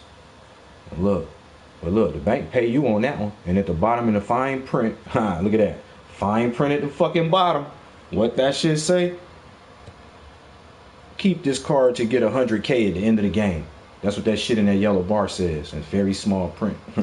Right? So, we played halfway through the damn game damn near. Maybe not halfway, but a little bit way. So I noticed like, oh shit, these yellow cards right here stacked. We ain't fucking with that. Noticed in the rule book it said every time you land on one of these little blank spots to pull an action card. So something might have told you pay 10 racks or something. Look, start a family band, pay 10K, pay the bank 30K. But it say keep this card at the end of the game is worth 100,000. Because whoever ended the game, you know, everybody retire at the end of the game. You retire over here at where you retire at, Countryside Acres, right there. Or you can go to goddamn Millionaire Mansion. No, that's where I went, to the Millionaire Mansion though. Should have went to Countryside Acres. Now I'm thinking about it. It's more pure and better over there. Next time that's where I'm going. But look, point of this shit I'm saying is playing the game, not by the fucking rules and shit, not knowing what's going on, and missing out on 100 racks at the end of the shit, right? Because wasn't pulling these cards, you know what I'm saying? So could have been missing out on, ain't no telling how many of them missed out on, who's like started way over here somewhere. You missed out about 5 of these at least. That's $500,000 you missed out on because you ain't know how the fucking rules was. You weren't paying attention to the real rules of the game that you playing. The game of life, in particular for this one. Right? So it relate to the real world life. Back to what dude talking about right here. These motherfuckers. What do you say? It's scary when we think about it, and once you start, there was that through his birth certificate. So he ended up getting all of the money. He obviously didn't have enough to cover the 100 million or whatever it was. But look, and what he talking about right there? Look what he talking about right there. He said when dude put the bond against his own birth certificate when he did the UCC1 and did the redemption process, and you claim you put a lien against your own birth certificate or whatnot, because you the first lien holder, because you the living person that's after your ass, right? Even though they did it in your name and they controlling it right now, but once you come back and claim that shit, it's like, I'm the motherfucking one who shit that belong to, you know what I'm saying? Who that's bonded under and shit. That's my shit. So once you put the lien on it for 100 million, now any other people that got any liens on that shit, you get paid out first, because it come first serve. So the dude, you know what I'm saying, whoever has some liens on whatever, they ain't getting no money because he got it all out the thing. When he put the first bond on his shit, because he was the first paid. Wasn't no more money to pay everybody else, I guess. And that's how it works. If a motherfucker, if you the first lien, whoever got the first lien on some shit, the biggest amount. If they get all the money that's able to got, everybody else who under you that's got a lane, they just show. If it come first serve basis. Only way they gonna get some money is if the payout is enough to pay the first lien holder, the second one come next, if you know what I'm saying, in order. So if you got a small amount, you got not even get your fucking money. That part. All that shit go back to this rules though. To these fucking rules that we not knowing about. That happens. So these are just some of the things that you can do once you start learning about how all of this commercial system works. It's scary when we think about it, and we're all out here going, geez, what's going to happen with the president and all this shit? It doesn't even fucking matter. Trust me. Because this is the system of systems, the galactic system, the atomic and subatomic system of all systems that ultimately determines the totality of life on this planet. And it's banking law, it's admiralty, it's a perfect system, really, once you learn how to use it. So, in my opinion, the one who does the initial steps understands the process. So, you can get the information at stopthepirates.blogspot.com. I've got it for cheap. And it doesn't, there's a lot of information there, and it's kind of you can probably find it out there for free. Dig in. You can probably find it out there for free. What? Oh, this 3 years ago. My boy selling some shit. A lot of motherfuckers is selling that information. That shit valuable. To it, and have fun doing that. It's not like a silver bullet. This is a process. It's going to take anywhere 6 months or a couple of years. It did me. I've been studying it, and I'm still studying it for up to going on 10 years now. See? But I just don't want to come out like I'm some big guru or anything, because I don't know everything. But all I know is that the process that's been set up and documented works. Little things like this, how to deal with creditors, how to verify debts, and just everything. It's all bullshit, because anybody that sends you a bill for like your car, your house, your mortgages, or anything like, it's already prepaid. All of the public debt is prepaid. When I say public, anything that's tied to your Social Security number, all this debt is prepaid. So we all just need to start using it, and life can be a whole lot better. Hey, again, remember, I told y'all, I paid my bills with my social. They brought it back, though. They rejected that shit. Because they looked to see if I was UCC1 certified. That's what the fuck happened. That motherfucker looked and said, hold up, this motherfucking little nigga trying to use this account. Look, is he certified? Did he file this fucking redemption? They looked up and said, hell no, man. Call them people and tell them to reverse that shit. What the fuck does he think he's doing? And don't even give him no explanation and let him know why he can't use his money or none of that shit. Just turn that shit off and reject this shit. And try and charge his ass. They ain't tell him that. The bank, they ain't tell the banks to try and charge me to return check fees to try and deter me from ever trying to do this shit ever again. Because that's how they get you to never want to fuck with that again. As soon as they hit you with a late fee and a return check fee and all that. They was on there getting on people that they was getting on Harvey, whatever dude name was. Can't even remember his name right now, but they was in the conversation like, you causing people to have to pay more money and causing them late fees and fines and shit with your bullshit that you telling them to do. That shit didn't cause me no fines because I knew how to get around that shit. Closed mouths don't get fed. I asked them bitches to go ahead on and just what I asked them to do. Go ahead and waive that for me. Waive that cancellation, that canceled check fee or whatnot, that $25. I ain't never had none of that. I ain't never had a canceled check fee ever. So it worked in my favor. But I believe once you do the redemption process, all the public debt is prepaid by way of that account that I'm talking about that they rejected me from using because I haven't filed the UCC1 financing statement. But I'm finna file that bitch.